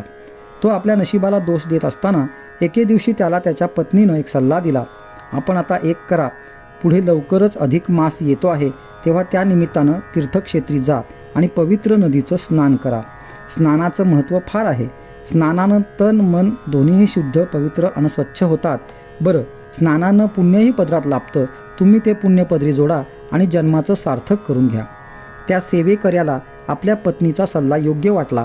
त्यानं विप्रसेवा करीत जे धन गाठीस जोडलं होतं त्या धनाचे त्याने 3 वाटे केले. 2 वाटे पत्नी आणि मुलाला दिले. आपला वाटा बरोबर घेऊन तो खरोखरच यात्रेसाठी बाहेर पडला. यात्रेकरूंच्या बरोबर तो त्या पवित्र क्षेत्रात आला. अधिक मासाच्या निमित्ताने तिथं अनेक मोठमोठी मंडळीही आली होती. तो सेवेकरी तिथंच राहिला. रोज पहाटेचं नदीचं पवित्र स्नान करून यायचं. तुरूनच ब्राह्मण, साधू, सज्जन यांचं दर्शन घ्यायचं. मनोमन त्यांची मानसपूजा करायची असा त्याचा नित्यनेम ठरला. मिळेल तेव्हा खायचं असं करत असताना त्याला उपासही घडे. या सर्वांचं फळ म्हणूनच की काय, पण हळूहळू त्याची शारीरिक व्याधी दूर झाली, रोगानं काढता पाय घेतला आणि महत् आश्चर्याची गोष्ट म्हणजे महिन्याभरात तो पूर्णपणे व्याधीमुक्त झाला, त्याचा रोग बरा झाला. हा अनुभव येताच त्याच तीर्थक्षेत्रात त्यानं अधिक मासाच्या शेवटच्या दिवशी उद्यापन करायचं ठरवलं. जवळचा पैसा त्यानं त्या कामाला खर्च केला. शेवटच्या दिवशी स्नान केलं, देवदर्शन केलं, स्वहस्ते आमंत्रित ब्राह्मणांची सेवा केली, त्यांना भोजन दिलं, दानदक्षिणा दिली आणि त्यांचे आशीर्वाद घेतले. त्या पवित्र क्षेत्रातच तो शेवटपर्यंत भगवंताचं नामस्मरण करत राहिला. पूर्वी घडलेली ब्राह्मण सेवा, अधिक मासातलं स्नान, पूजा आणि पुण्यक्षेत्रात केलेलं नामस्मरण ह्याच्या समर्थ पुण्यबळावर तो अंती वैकुंठपदी जाता झाला. शेवटच्या क्षणी स्वर्गातून विमान आलं. देवदूतांनी त्याचा उद्धार केला. ते त्याला वैकुंठात घेऊन गेले. अधिक मास महात्म्य अध्याय 22. द्विज शर्माची कथा. लक्ष्मी नारायणांना म्हणाली, स्वामी, अधिक महिन्यातील स्नानाला काय आणि किती महत्त्व आहे ते आता माझ्या पूर्ण लक्षात आले आहे. आता आपण मला ह्या महिन्यातील दानाबाबतची महत्त्व सांगणारी कथा सांगा.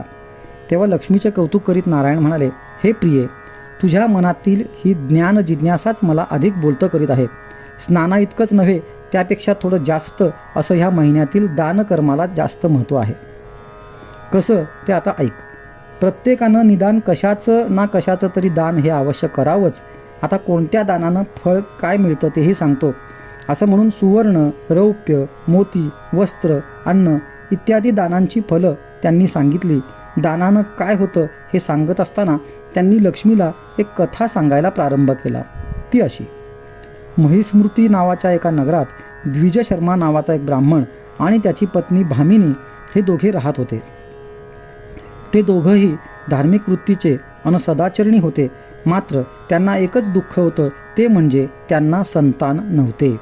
ते दोघेही नेहमी देवाला एकच मागणे मागित असत की देवा, आम्हाला पुत्र दे, कन्या दे, संतान दे. एके दिवशी भर दुपारी एक ब्राह्मण कुमार त्यांच्याकडे आला. भुकेने कासावीस झालेल्या त्या मुलाला द्विज शर्मानं जेवू तर घातलंच, उलट त्याची विचारपूसही केली. त्या मुलाला कुणीही नाही, तो एकटा आहे, कष्टाळू आहे हे कळताच त्यानं त्या मुलाला स्वतःच्या घरी ठेवून घेतलं. त्या मुलाचं नाव होतं नारायण. नारायण त्यांच्या घरात राहायला लागल्यापासून त्या दोघांनाही खूप आनंद आणि समाधान वाटू लागलं. पुढे लवकरच या ब्राह्मणपुत्राच्या पायगुणानं भामिनीला एक सुंदर असा मुलगा झाला. त्या मुलाच्या बारशाच्या तयारीसाठी द्विज शर्मा नारायणाला सांगून गावाकडे खरेदीला गेला. ज्या दिवशी मुलाची 5वी पूजन होतं तेव्हा नारायणानं त्या पुत्राचं भाग्य वाचायला आलेल्या सटवाई देवीकडून त्या मुलाचं भाग्य जाणून घ्यायचा प्रयत्न केला. तेव्हा त्याला असं कळलं की त्या मुलाच्या भाग्यात ज्ञान किंवा धन नाही. तो मुलगा ताक विकून आपला चरितार्थ चालवेल. ते भाकीत ऐकून नारायणाला फार वाईट वाटलं. आपल्यावर उपकार करणाऱ्या त्या सुशील ब्राह्मण दंपतीच्या पोटी ही अशी पुत्रप्राप्ती व्हावी याचं त्याला आश्चर्य आणि फारच वाईट वाटलं. आपल्याला काही ठाऊकच नाही असं तो वागू लागला. मुलाचं बारसं झालं, छान नावही ठेवलं. हळूहळू तो मुलगा मोठा होऊ लागला. मुलगा 5 वर्षांचा होत असतानाच भामिनीनं आणखी एका बाळाला जन्म दिला. ती मुलगी होती. त्या मुलीच्या 5वी पूजनाला नारायणाला सटवाईकडून जे भविष्य कळलं ते आणखीनच भयानक होतं. भविष्यात ती मुलगी वेश्या होणार होती.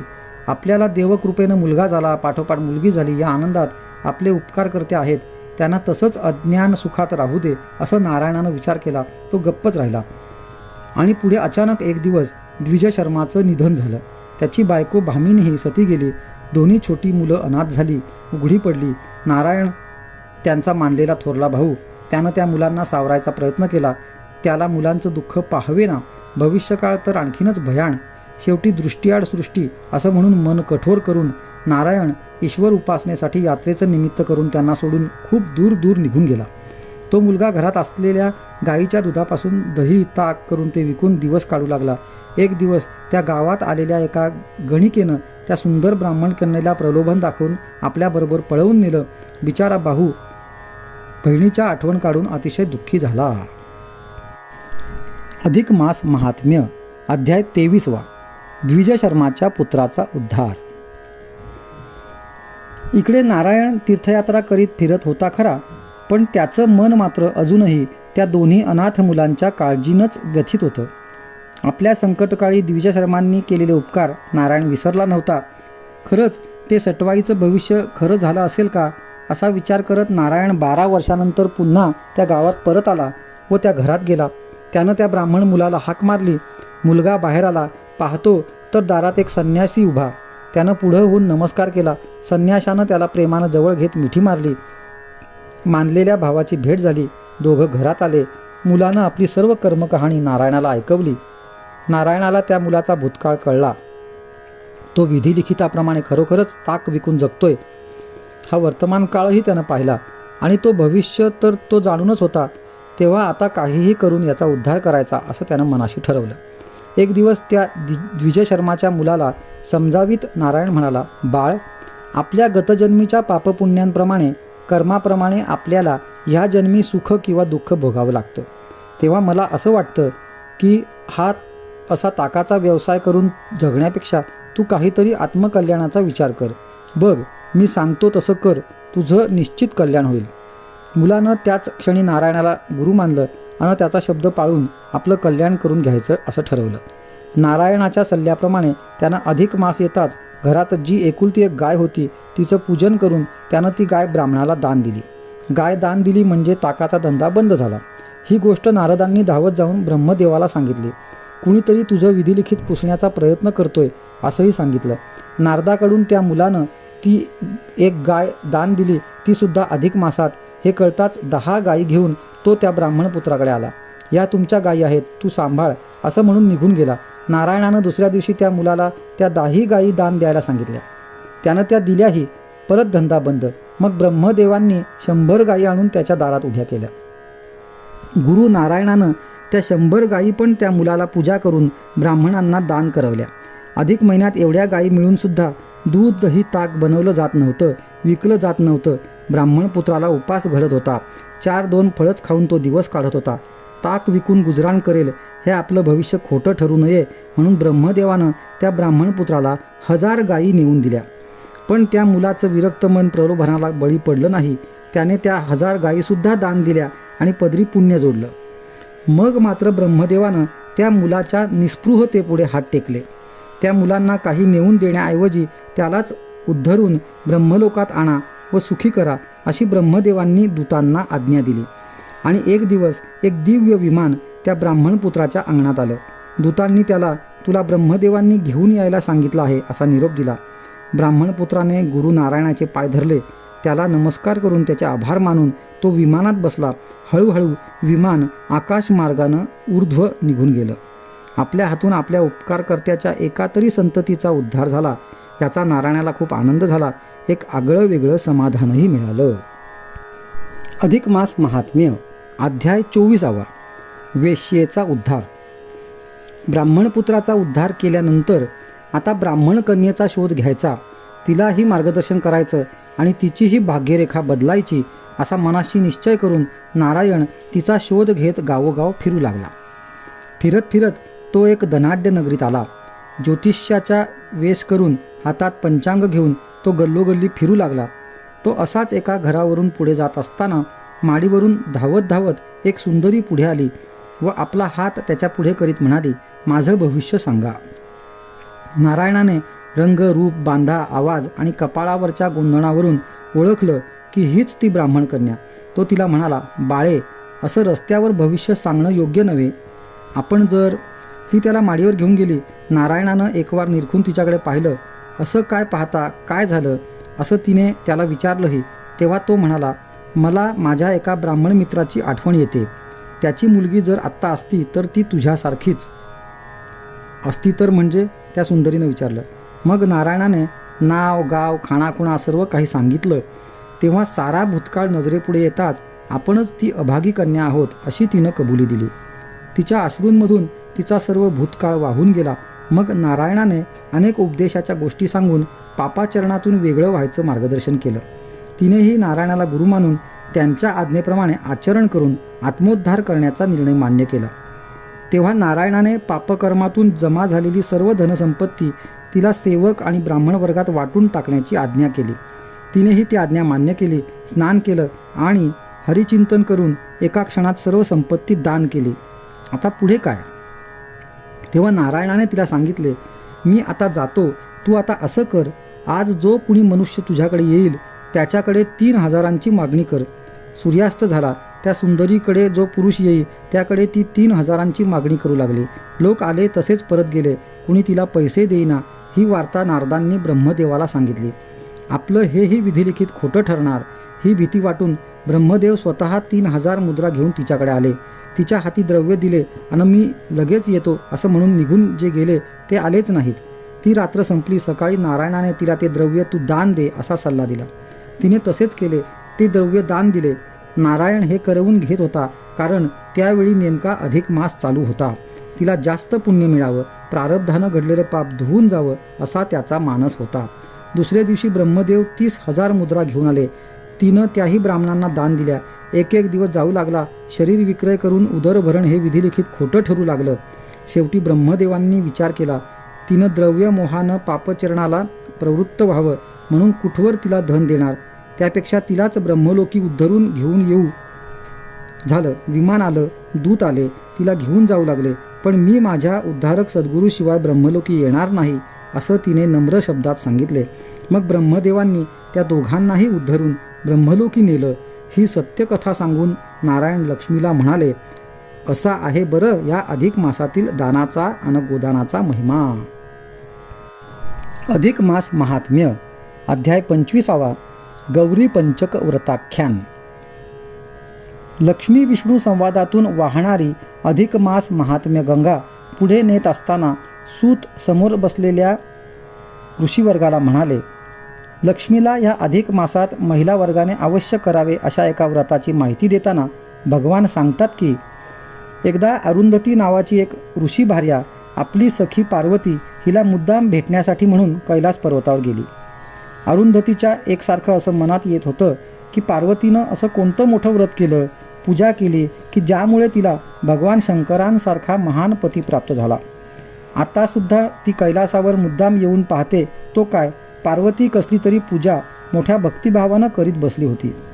पार्वतीची पूजा पूर्ण झाली. तिनं भोवती पाहिलं तर तिला आपली मैत्रीण अरुंधती दिसली. ये ग, कसं काय येणं केलंस, बस असं म्हणत अरुंधतीला जवळ बसवून घेतलं. पार्वतीच्या जवळ बसत अरुंधतीनं तिला प्रश्न केला, अगं भगवान शंकरांसारखा महान पती तुला मिळालाय ना, मग आता ही का आणि कुणाची कसली पूजा. तेव्हा पार्वती तिला म्हणाली, सखी अगं ही गौरी पंचकाची पूजा आहे. माझ्या मनातील शिवप्राप्तीची इच्छाही याच व्रतानं पूर्ण झाली आहे. मनासारखा पती मिळावा म्हणून ही व्रतपूजा मला दुर्वास ऋषींनी सांगितली. मी ती केली. अजूनही माहेरहून आलेली ही पूजा मी नेहमीच करते. अधिक महिन्यात शक्यतो रोज, शक्य झालं नाही तर निदान द्वादशीला तरी ही पूजा करण्याचं माझं व्रत अजूनही चालूच आहे. आणखी एक सांगू का, कोणतीही पूजा करायची असते ती 2 कारणांसाठी. एक म्हणजे जे आपल्याला हवंय ते मिळावं म्हणून, आणि दुसरं म्हणजे जे मिळालं ते कायम टिकावं म्हणून. अरुंधतीच्या मनात त्या गौरी पंचक पूजेबद्दल जास्तच कुतूहल निर्माण झालं. तिनं त्याची तशी चौकशी केली मात्र, आणि हे व्रत केव्हा, कुठं आणि कसं करायचं, त्याची पद्धत काय इत्यादी सर्व माहिती सखी पार्वतीने अरुंधतीला दिली. तसेच या व्रताचा उद्यापन विधी काय आहे, काय करायचं, कुणाला बोलवायचं, त्यांना काय द्यायचं याबाबतसुद्धा संपूर्ण माहिती दिली. या पूजेचं फळ काय आहे, त्यामुळे कोणता लाभ होतो तेही सांगितलं. अरुंधतीनेही लक्षपूर्वक तो सारा विषय नीट ऐकून घेतला. पार्वतीला नमस्कार करून तिचा निरोप घेऊन अरुंधती आपल्या आश्रमात परत आली. तिने सुद्धा मोठ्या भक्तिभावानं, आदरानं ते गौरी पंचक व्रत केलं. तिलाही पतिप्रेम, सौख्य आणि अखंड सौभाग्याची प्राप्ती झाली. हे व्रत केले असता शिवपार्वती उपासकावर कृपा करतात असंही नारायणांनी लक्ष्मीस सांगितले. अधिक मास महात्म्य. अध्याय 26. पुण्याईचा प्रभाव. सूत सांगतात, ऋषी हो, अधिक मासात जर आपण सश्रद्धेनं स्नान, दान, पूजा, जप, तप केलं तर त्याची अधिक फलप्राप्ती होते, पुण्यपदरी पडते. हे जसं खरं त्याचप्रमाणे ह्या गोष्टीचा अनादर केला, अवेर केला, त्याची निंदा केली, अवहेलना केली तर त्यामुळे वाट्याला येणारं दुःख, क्लेश, यातना ह्यासुद्धा तेवढ्याच तीव्र असणार हे सांगायलाच नको, नाही का. आता ह्या संदर्भातलीच एक कथा ऐका. पूर्वी ह्या पृथ्वीवर एक वीरबाहू नावाचा राजा होऊन गेला. राजा खरं तर धार्मिक, उदार आणि पराक्रमी होता. पण आपली पत्नी राणी यशोमती हिच्या रूपानं राजाची मती भ्रष्ट झाली होती. राणी यशोमतीला आपल्या वैभवाचा रूपाचा गर्व होता. सुखाभोगात रमायचं, चैन करायची, मजा लुटायची अशी तिची वृत्ती होती. एक दिवस प्रधानाची पत्नी गुणवंती ही राणीला भेटायला आली. ज्या देवामुळं आपल्याला हे राज्यवैभव वगैरे मिळालंय त्याची आपण अधिक मासाच्या निमित्तानं पूजा करू, काही दानधर्म करू, पुण्य जोडू असं म्हणाली. पण राणी यशोमतीनं या सत्कर्माची गरज काय, पूजा करण्यानं काय मिळेल, सारं वैभव असताना देवाकडे भीक का मागायची, ह्या आणि अशा शब्दात त्या अधिक मास व्रताची आणि पर्यायानं पुरुषोत्तमाची अवहेलना केली. प्रधानपत्नी गुणवंती हिला ते आवडलं नाही. ठीक आहे असं म्हणून ती निघून गेली. गुणवंतीने मात्र पुरुषोत्तम मास जवळताच जमेल ती व्रतं आनंदानं श्रद्धेनं करायला सुरुवात केली. गुणवंतीच्या शरीरावर ते तपाचं व्रताचं तेज झळकू लागलं. तिकडे राणी यशोमतीला मात्र तापाची व्याधी जडली. तिच्या अंगातला ताप काही हटेना. तिला अन्न पाणीही गोड लागेना, काही खावेना. अन्न खाल्लं तर पचेना. गुणवंतीला ही गोष्ट समजली. ती मुद्दाम भेटायला आली. यशोमतीच्या महालात जाऊन तिनं यशोमतीची चौकशी केली. त्यावेळी तपानं उजळलेला गुणवंतीचा चेहरा, काजळ घातल्यासारखे तिचे दिसणारे डोळे, आरक्त झालेले ओठ, प्रसन्न भाव हे सारं पाहिलं अन राणीच्या कोत्या मनात असा विचार आला की प्रधानाची बायको मुद्दाम आपल्याला खिजवण्यासाठी हा साजशृंगार करून आली आहे. त्यामुळे तिनं उलटसुलट सांगून राजाचे कान भरले आणि राजा वीरबाहूनं प्रधानालाच कैद करून तुरुंगात टाकलं. त्याच्या घरातलं सर्व धन जप्त केलं. बिकट परिस्थिती आली तरीही गुणवंतीच्या कोणत्याही उपासनेत खंड पडला नाही. राजाने स्वतः जाऊन पाहिलं तेव्हा राजाला सुद्धा ती तशीच सुंदर आणि रूपवान दिसली. या गोष्टीचा राजाला आनंद नव्हे उलट रागच आला. अविवेकी राजाने प्रधानपत्नीची साधना मोडावी म्हणून तिलाही बंदिवान करून टाकलं. पण कारागृहात सुद्धा तिच्या साधनेत खंड पडला नाही. दोघांनीही संपूर्ण अधिक महिनाभर ती साधना केली, नामस्मरण केलं. त्यामुळे भगवान पुरुषोत्तम प्रसन्न झाले. देवांनी राजाच्या स्वप्नात जाऊन प्रधान आणि गुणवंती यांना मुक्त करण्याची आज्ञा दिली. अखेर देवाच्या आज्ञेपुढे राजाचं काहीच चालेना. तू जर असं वागला नाहीस तर राज्य जाईल, तुझा घात होईल असंही सांगितलं. मग मात्र देवांच्या सांगण्याप्रमाणे राजाने त्या दोघांनाही मुक्त केलं. भगवान पुरुषोत्तम त्यांच्यावर प्रसन्न झाले. गुणवंतीने अंगावरून हात फिरवताच राणीची शारीरिक व्याधीही तिच्या स्पर्शानं दूर झाली. अधिक मास महात्म्य अध्याय 27. वृत्तीचा पालट. अधिक मास महात्म्याची आणखी एक नवलाईची गोष्ट लक्ष्मीस सांगताना भगवान विष्णू म्हणतात, प्रिये, ही कहाणी आहे सुशर्मा नावाच्या एका राजाची. तो राजा सद्गुणी, धार्मिक, शास्त्रकला निपुण आणि धर्मपरायण होता. राजा आणि त्याची सुशील पत्नी राणी सुष्टमयी हे दोघंही दर 3 वर्षांनी येणारा अधिक मास मोठ्या श्रद्धेनं पाळत. त्यामध्ये स्नान, दान, जपतप, भगवत दर्शन घेत नामस्मरण करीत. अशाच एका अधिक मासात अंगिरा ऋषी एक दिवस आले. राजा राणीनं मोठ्या श्रद्धेनं त्यांचं आगत स्वागत केलं, आदर सत्कार केला. तेव्हा ऋषींनी विचारलं, राजा, सारं मंगलकुशल आहे ना? होय महाराज, सर्व काही ठीक आहे, राजाने उत्तर दिलं. राजा, तरीही तुझ्या मनात काहीतरी सांगायचं आहे, विचारायचं आहे, खरं ना? मग विचार ना, ऋषी म्हणाले. तेव्हा राजा सांगू लागला, महाराज, माझ्या या नगरीत वीर नावाचा एक व्यापारी राहत होता. तो धनाचा फार लोभी, वृत्तीनं भयानक क्रूर होता. त्याने पैशासाठी अनेकांना मारलं होतं. तो गावात चोऱ्याही करत असे. बरेच प्रयत्न करूनही तो हाती येत नव्हता. एक दिवस मात्र हा वीर आपल्या पत्नीला घेऊन दूर जंगलात निघून गेला आणि तिथंच लपून बसला. एक दिवस तहानेनं व्याकुळ होऊन तो पाण्याच्या शोधात वनात फिरत असतानाच त्याला एक जुनं पुरातन मंदिर दिसलं. त्या मंदिराभोवतालचा परिसर वृक्ष, लता, वेली यांनी फुललेला, नटलेला होता. अनेक फुलझाडं मंदिराजवळ होती. तुळशीचं मोठं वनही तिथं होतं. जवळच एक सुंदर सरोवरही होतं. तो तिथं गेला. त्यानं पत्नीसह तिथं जलपान केलं आणि विश्रांतीसाठी जवळच एका झाडाखाली थांबला. तोच आम्ही उभयता तिथं पोहोचलो. महाराज, ते एक पुरातन विष्णू मंदिर आहे. प्रत्येक अधिक मासात आम्ही तिथं दर्शनाला जातो. आम्ही दोघं गेलो, दर्शन घेतलं, पूजा केली. राणी मंदिराबाहेर पडली. तोच एक स्त्री रडत रडत येऊन राणीचे पाय धरून म्हणाली, राणीसाहेब, मी वीरबाहूची पत्नी. तो एक अत्यंत हिंसक वृत्तीचा पापाचरण करणारा दुरात्मा आहे. देवी, आमचं पाप दूर होईल असा काही मार्ग सांगा, आमचा उद्धार करा. राणीला तिच्याबद्दल दया वाटली. वीरसह ती दोघंही येऊन आमच्या पायावर पडून रडू लागली. महाराज, वृत्तीपालटाचा, उद्धाराचा, कल्याणाचा मार्ग दाखवा. राणीने अभय दिल्यामुळे मलाही काही करता येईना. त्या दुष्टाला शिक्षा करण्याऐवजी तुम्ही दोघं या मंदिराची देखभाल करा, साफसफाई करा, विष्णूपूजा, दर्शन, नामस्मरण घ्या व आत्मकल्याण करून घ्या, असं अगदी सहज बोलून गेलो. त्यांनी लगेचच त्या गोष्टीला होकार दिला. महाराज, पण ही सेवा केव्हा करू, त्याने प्रश्न केला. केव्हा म्हणजे काय? अरे, आजपासूनच अधिक मास चालू झाला आहे. हा महिना पुण्यकर्माला अनुकूल आहे. लगेच ही सेवा चालू करा, मी म्हणालो. आणि महाराज, त्या दंपतीने त्या क्षणापासून ती सेवा चालू केली. आणि आश्चर्य म्हणजे अधिक मासाची सेवा पूर्ण होताच त्या दोघांना घ्यायला स्वर्गातून विमान आलं. देवदूत त्या दोघांचा उद्धार करून त्यांना वैकुंठात घेऊन गेले. महाराज, शंका एवढीच की एवढ्या अल्पसेवेनंच एवढ्या मोठ्या पापाचं क्षालन कसं झालं? तेव्हा अंगिरा ऋषी म्हणाले, राजा, ज्या गोष्टी एरवी केल्या तर जेवढं पुण्य मिळतं त्यापेक्षा कितीतरी पटीनं पुण्य या अधिक मासात अधिक मिळतं. त्यामुळेच ही नवलाई घडली. मग राजा राणीनेही आपल्या अधिक मास उद्यापनाची सांगता अंगिरा ऋषींच्या साक्षीनं केली. परिणामी त्या पुण्यवान राजा राणीलाही पुढे वैकुंठ पदच प्राप्त झालं. अधिक मास महात्म्य, अध्याय 28. भिल्लिणीची पुण्याई. लक्ष्मीने नारायणांना एक प्रश्न केला की, स्वामी, स्त्रीचा देह हा अमंगल मानला जातो. त्या देहाचं सार्थक व्हावं यासाठी जर एखादी साधना असेल तर मला सांगा. तेव्हा भगवान असे म्हणाले की, हे प्रिये, खरं तर स्त्रीला अपवित्र, अमंगल वगैरे मानणं हा त्या शक्तीचा अपमान आहे. स्त्रीकडे एक प्रचंड शक्ती आहे, ते म्हणजे तिचं पातिव्रत्याचं तेज. पती हाच तिचा परमेश्वर. पत्नी धर्म सांभाळून, पती आज्ञा पाळून, त्याची सेवा करूनच स्त्री मोक्षपदात जाऊ शकते. या पतिसेवेपुढे अन्य सेवा किंवा साधना या गौण आहेत. सीता सावित्री, अनुसया लोपामुद्रा या पतिव्रताचं सामर्थ्य किती मोठं होतं हे सारं जग जाणतं.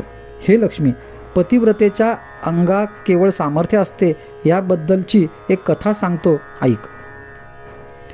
काश्मीर प्रांतात एक धर्मपूर नावाचं नगर होतं. तिथं एक धर्मशर्मा नावाचा अग्निहोत्री ब्राह्मण आणि त्याची पत्नी सुशीला हे राहत होते. सुशीला नेहमीच पती आज्ञेचं पालन, पतिसेवा या कामी तत्पर असे. एकदा भर दुपारी हे जोडपं नदीवर जलक्रीडा करायला गेलं. शांत शीतल जल हे दोघंच आणि जवळपास अन्य कुणीही नाही. अशावेळी त्या विप्राच्या मनात कामभाव जागला. त्याने नदीपात्रातच पत्नीकडे रतिसुखाची मागणी केली. स्थल, काल, वेळ यांचं भान ठेवा असं म्हणून तिनं आपल्या पतीला थांबवण्याचा प्रयत्न केला. पण पतिव्रतेला पतीचा शब्द मोडता आला नाही. नाईलाजानं तिला पतीची इच्छा पुरवावी लागली. विशेष आश्चर्याची गोष्ट म्हणजे त्यावेळीच तिला गर्भ राहिला. 9 मास पूर्ण होताच तिनं 2 मुलांना जन्म दिला. दोघंही पुत्रच होते. विप्र दंपतीला अपूर्व आनंद झाला. सुमारे 5 वर्षांचा काळ मध्ये गेला आणि एक दिवस अचानक त्या दोन्ही मुलांच्या अंगाची लाही होऊ लागली. अनेक उपचार केले, नवस सायास केले, नाना औषधी केल्या, पण मुलांच्या अंगाचा दाह काही शांत होईना. सुकुमार देह होरपळून निघू लागले. मातापित्याला भयानक दुःख झालं, यातना झाल्या. ही वार्ता आधी नगरात पसरली आणि नंतर राजाकडे गेली. राजालाही त्या विप्र कुमारांचे हे हाल पाहून खूप वाईट वाटलं. राजानंही प्रयत्न केले, उपाय केले, पण यश काही येईना. आणि एक दिवस अचानक गालव नावाचे ऋषी राजदरबारात आले. राजाने त्यांचं आदरातिथ्य केलं, पाद्यपूजन केलं आणि राजाने आपल्या मनातलं ते दुःख निवेदन करून त्यावर उपाय सांगा अशी विनवणी केली. द्रष्ट्या ऋषींनी ध्यान लावता भूत भविष्याचा वेध घेतला आणि ते म्हणाले, राजन, तुझ्या नगरातली जर एखादी पतिव्रता त्या मुलांच्या अंगावर जलसिंचन करेल तर त्यांचा दाह शांत होईल. राजाने लगेच नगरात तशी दवंडी दिली. पण नगरातून एकही स्त्री मी खरी पतिव्रता आहे, मी हे कार्य करते असं म्हणायला पुढे आली नाही. नगर स्त्रिया काय, पण प्रत्यक्ष राणीलाही ते साहस करवेना. हे पाहून राजाला अतीव दुःख वाटलं आणि मनात मोठा खेदही. अचानक एके दिवशी त्या नगरात एक भिल्लीण लाकडं विकण्याच्या निमित्तानं आली. बाजारात चाललेल्या एकमेव चर्चेमधून तिला ही गोष्ट कळली. खरं तर पतिव्रतेचे नियम काय, तिची कार्य काय इत्यादी गोष्टी त्या अडाणींना कशा ठाऊक असणार. पण ती ते साहस करायला तयार झाली. कुमारांना बोलावलं गेलं. प्रजाजनही गोळा झाले. झारीतलं पाणी हातात घेत ती भिल्लीण म्हणाली, देवा, मी जर माझ्या पतीचा कधीही शब्द मोडला नसेल, त्याच्या सेवेत खंड पाडला नसेल, कुणाही अन्य पुरुषाचा विचार केला नसेल तर ह्या मुलांचा दाह शांत कर, असं म्हणून तिने तिथं ते तीर्थ मुलांच्या अंगावर शिंपटलं मात्र आणि मुलांचा दाह शांत झाला. दोघांनी त्या उद्धार करणाऱ्या थोर बिल्लिणीचे पाय धरले. जे औषधानं उपचारानं शक्य झालं नाही ते एका पतिव्रतेच्या सामर्थ्यानं करून दाखवलं. असा आहे हा पतिव्रतेचा पुण्यप्रभाव. अधिक मास महात्म्य अध्याय 29. उद्यापन विधी. सूत पुराणिक म्हणाले, ऋषीजन हो, पद्मपुराणात अधिक मासाचे महत्त्व सांगणाऱ्या ज्या अनेक कथा आहेत त्या सांगत सांगत आपण आता 29व्या अध्यायापर्यंत आलो आहोत. या अध्यायाचा श्री लक्ष्मीनारायण संवादाचा विषय आहे व्रतांचा उद्यापन विधी. लक्ष्मीने विचारलेल्या प्रश्नाचं उत्तर देताना विष्णू भगवान तिला अधिक मास व्रताचा उद्यापन विधी समजावून सांगतात. तो काय आणि कसा ते आता ऐका. या अधिक मासाचे व्रत मग ते 1 महिन्याचं असो, 2 किंवा 3 रात्रींचं असो किंवा अगदी एका दिवसाचं असो, व्रत उद्यापनाच्या दिवशी देवासमोरची किंवा सोयीस्कर जागा जिथं पूजा करायची असेल तिथं रांगोळी, पानं, फुलं, हार, माळा, कर्दळीचे खांब इत्यादी लावून सुशोभित करावी. चौरंग मांडावा, त्यावर तांदूळ पसरून त्यावर कलश मांडावा. कलशावरील ताम्हणात विष्णू, लक्ष्मी किंवा गोपाळकृष्णाची मूर्ती ठेवावी. समई लावावी. शुचिरभूत होऊन उपासकाने तेथे बसावे. संकल्प सोडावा. मग षोडशोपचारे पूजा करावी. धूप दीप दाखवून नैवेद्य दाखवावा. मंगल आरती करावी. प्रदक्षिणा घालून मंगल प्रार्थना करावी. नंतर ब्राह्मण दंपतीला आमंत्रित करून त्यांना विविध दाने द्यावीत. भोजन, दक्षिणा व विडा द्यावा. त्यांना लक्ष्मीनारायण मानून नमस्कार करून त्यांचे आशीर्वाद घ्यावेत. तेव्हा लक्ष्मीने मध्येच एक प्रश्न विचारला, हे प्रभो, माणसं ही आपापल्या परीनं ताकदीनुसार पटेल, रुचेल, मानवेल, झेपेल ते व्रत किंवा नियम करणार, तर त्यांनी काय करावं? त्यावेळी विष्णू म्हणाले, देवी, व्रत किंवा नियम हे वेगवेगळे जरी असले तरी वर सांगितल्याप्रमाणे उद्यापन पूजा ही करायलाच हवी. आता कोणत्या नियमांना काय दान द्यावं, काय करावं ते ऐक. अधिक मासानिमित्त स्नानाचा नियम केलेल्या व्यक्तीनं गंगापूजन करावं. ज्यांनी दानाचा नियम केला असेल त्यांनी धातूचा कुंभ, दीपदानाचा नियम केलेल्यांनी दीपदान करावं. ज्यांनी मौन भोजनाचा नियम केला असेल त्यांनी मोतीदान द्यावा. एखाद्या मंदिरात घंटा बांधावी. पुराण श्रवण करणाऱ्यांनी पुराण सांगणाऱ्या पुराणिकाची व्यास समजून पूजा करावी. असं करणाऱ्या व्यक्तीस, मग ती स्त्री असोत किंवा पुरुष, त्यांना त्यांच्या मागणीप्रमाणे मी धन, पुत्र, सौख्य, संपदा इत्यादी गोष्टी प्रदान करतो. सौभाग्यवतीला सौभाग्य लाभतं. कुमारिकेला मनासारखा पती मिळतो. अविवाहित पुरुषांना उत्तम पत्नी लाभते. यासाठी ज्याला जे जे शक्य आहे त्याने ते व्रत ह्या महिन्यात करावं आणि जास्तीत जास्त फल आणि पुण्य हे पदरी जोडून घ्यावं. अधिक मास महात्म्य अध्याय 30. कथा द्रौपदीची. श्रोते हो, पद्मपुराणाचा आधार घेत येथवर आपण त्या अधिक मासाचे गुणवर्णन श्रवण करीत वाचित ऐकत आलो आहोत.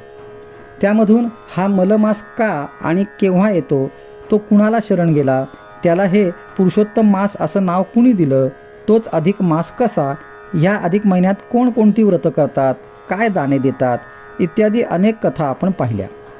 त्या सर्वांवरून हे तुमच्या नक्कीच लक्षात आलेलं असणार की महान पुण्य पदरी देणाऱ्या या व्रताचा पुरुषोत्तम देवाचा सर्वांनी आदर धरायला हवा. याबद्दल मनात श्रद्धा हवी, पूर्ण विश्वास हवा. या व्रताची मात्र कुणी कधी हेटाळणी, अवहेलना, अनादर केला असेल का? आणि चुकून जरी तसं केलं असेल तर त्याबद्दल त्यांना काय शिक्षा मिळाली, कोणतं दुःख भोगावं लागलं, असंही मनात येणं स्वाभाविक आहे. त्याबद्दलचीच ही कथा.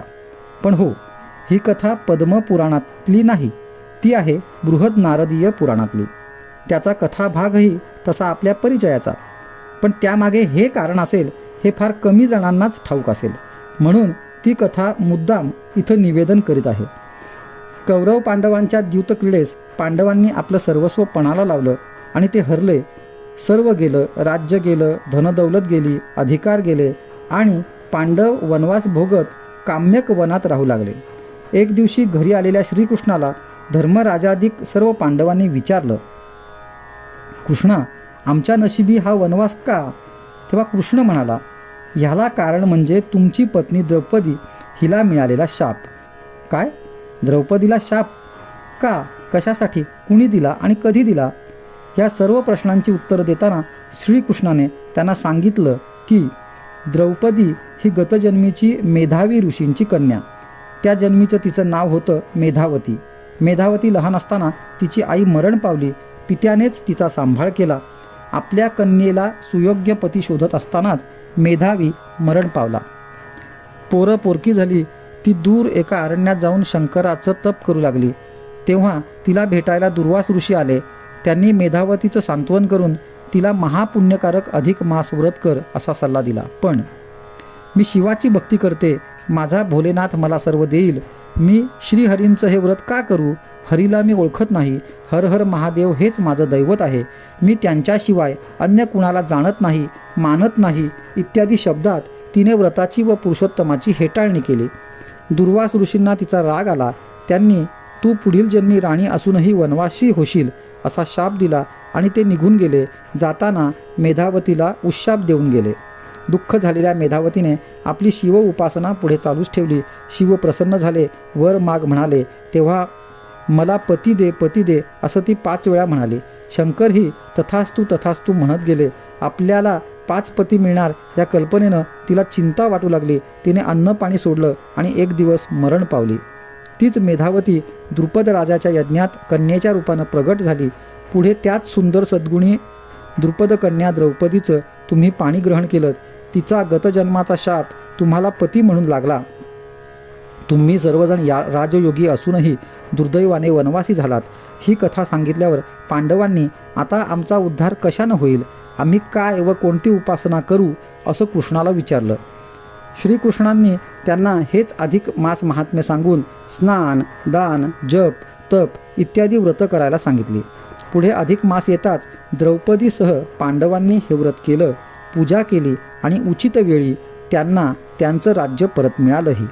दुर्वासांचा शाप आणि उशाप दोन्हीही हे असे खरे झाले. अधिक मास महात्म्य अध्याय 31 कळसाध्याय.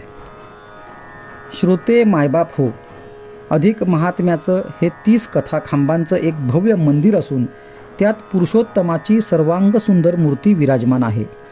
त्या मंदिरावरचा हा कळस अध्याय.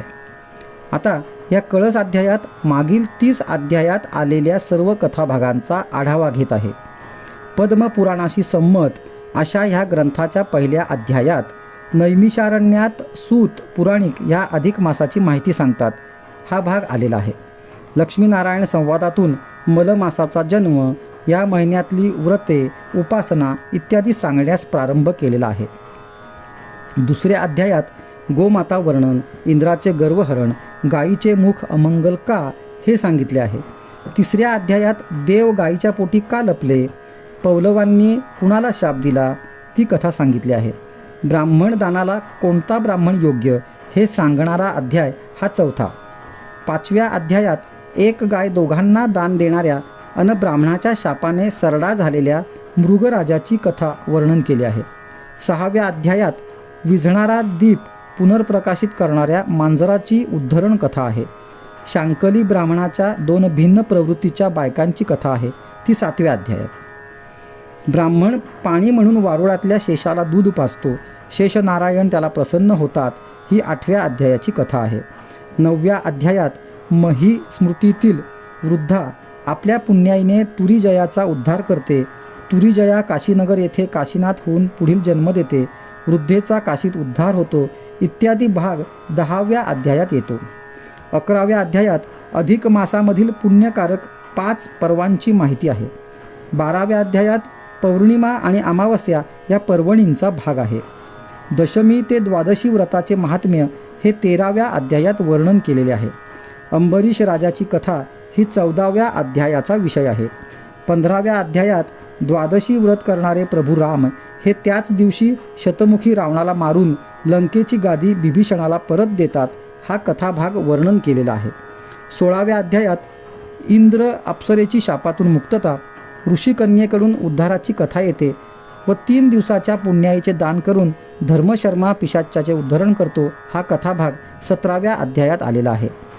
मंगळागौरी काशीतील सौभाग्यदात्री देवी कशी हा भाग 18व्या अध्यायात वर्णन केलेला आहे.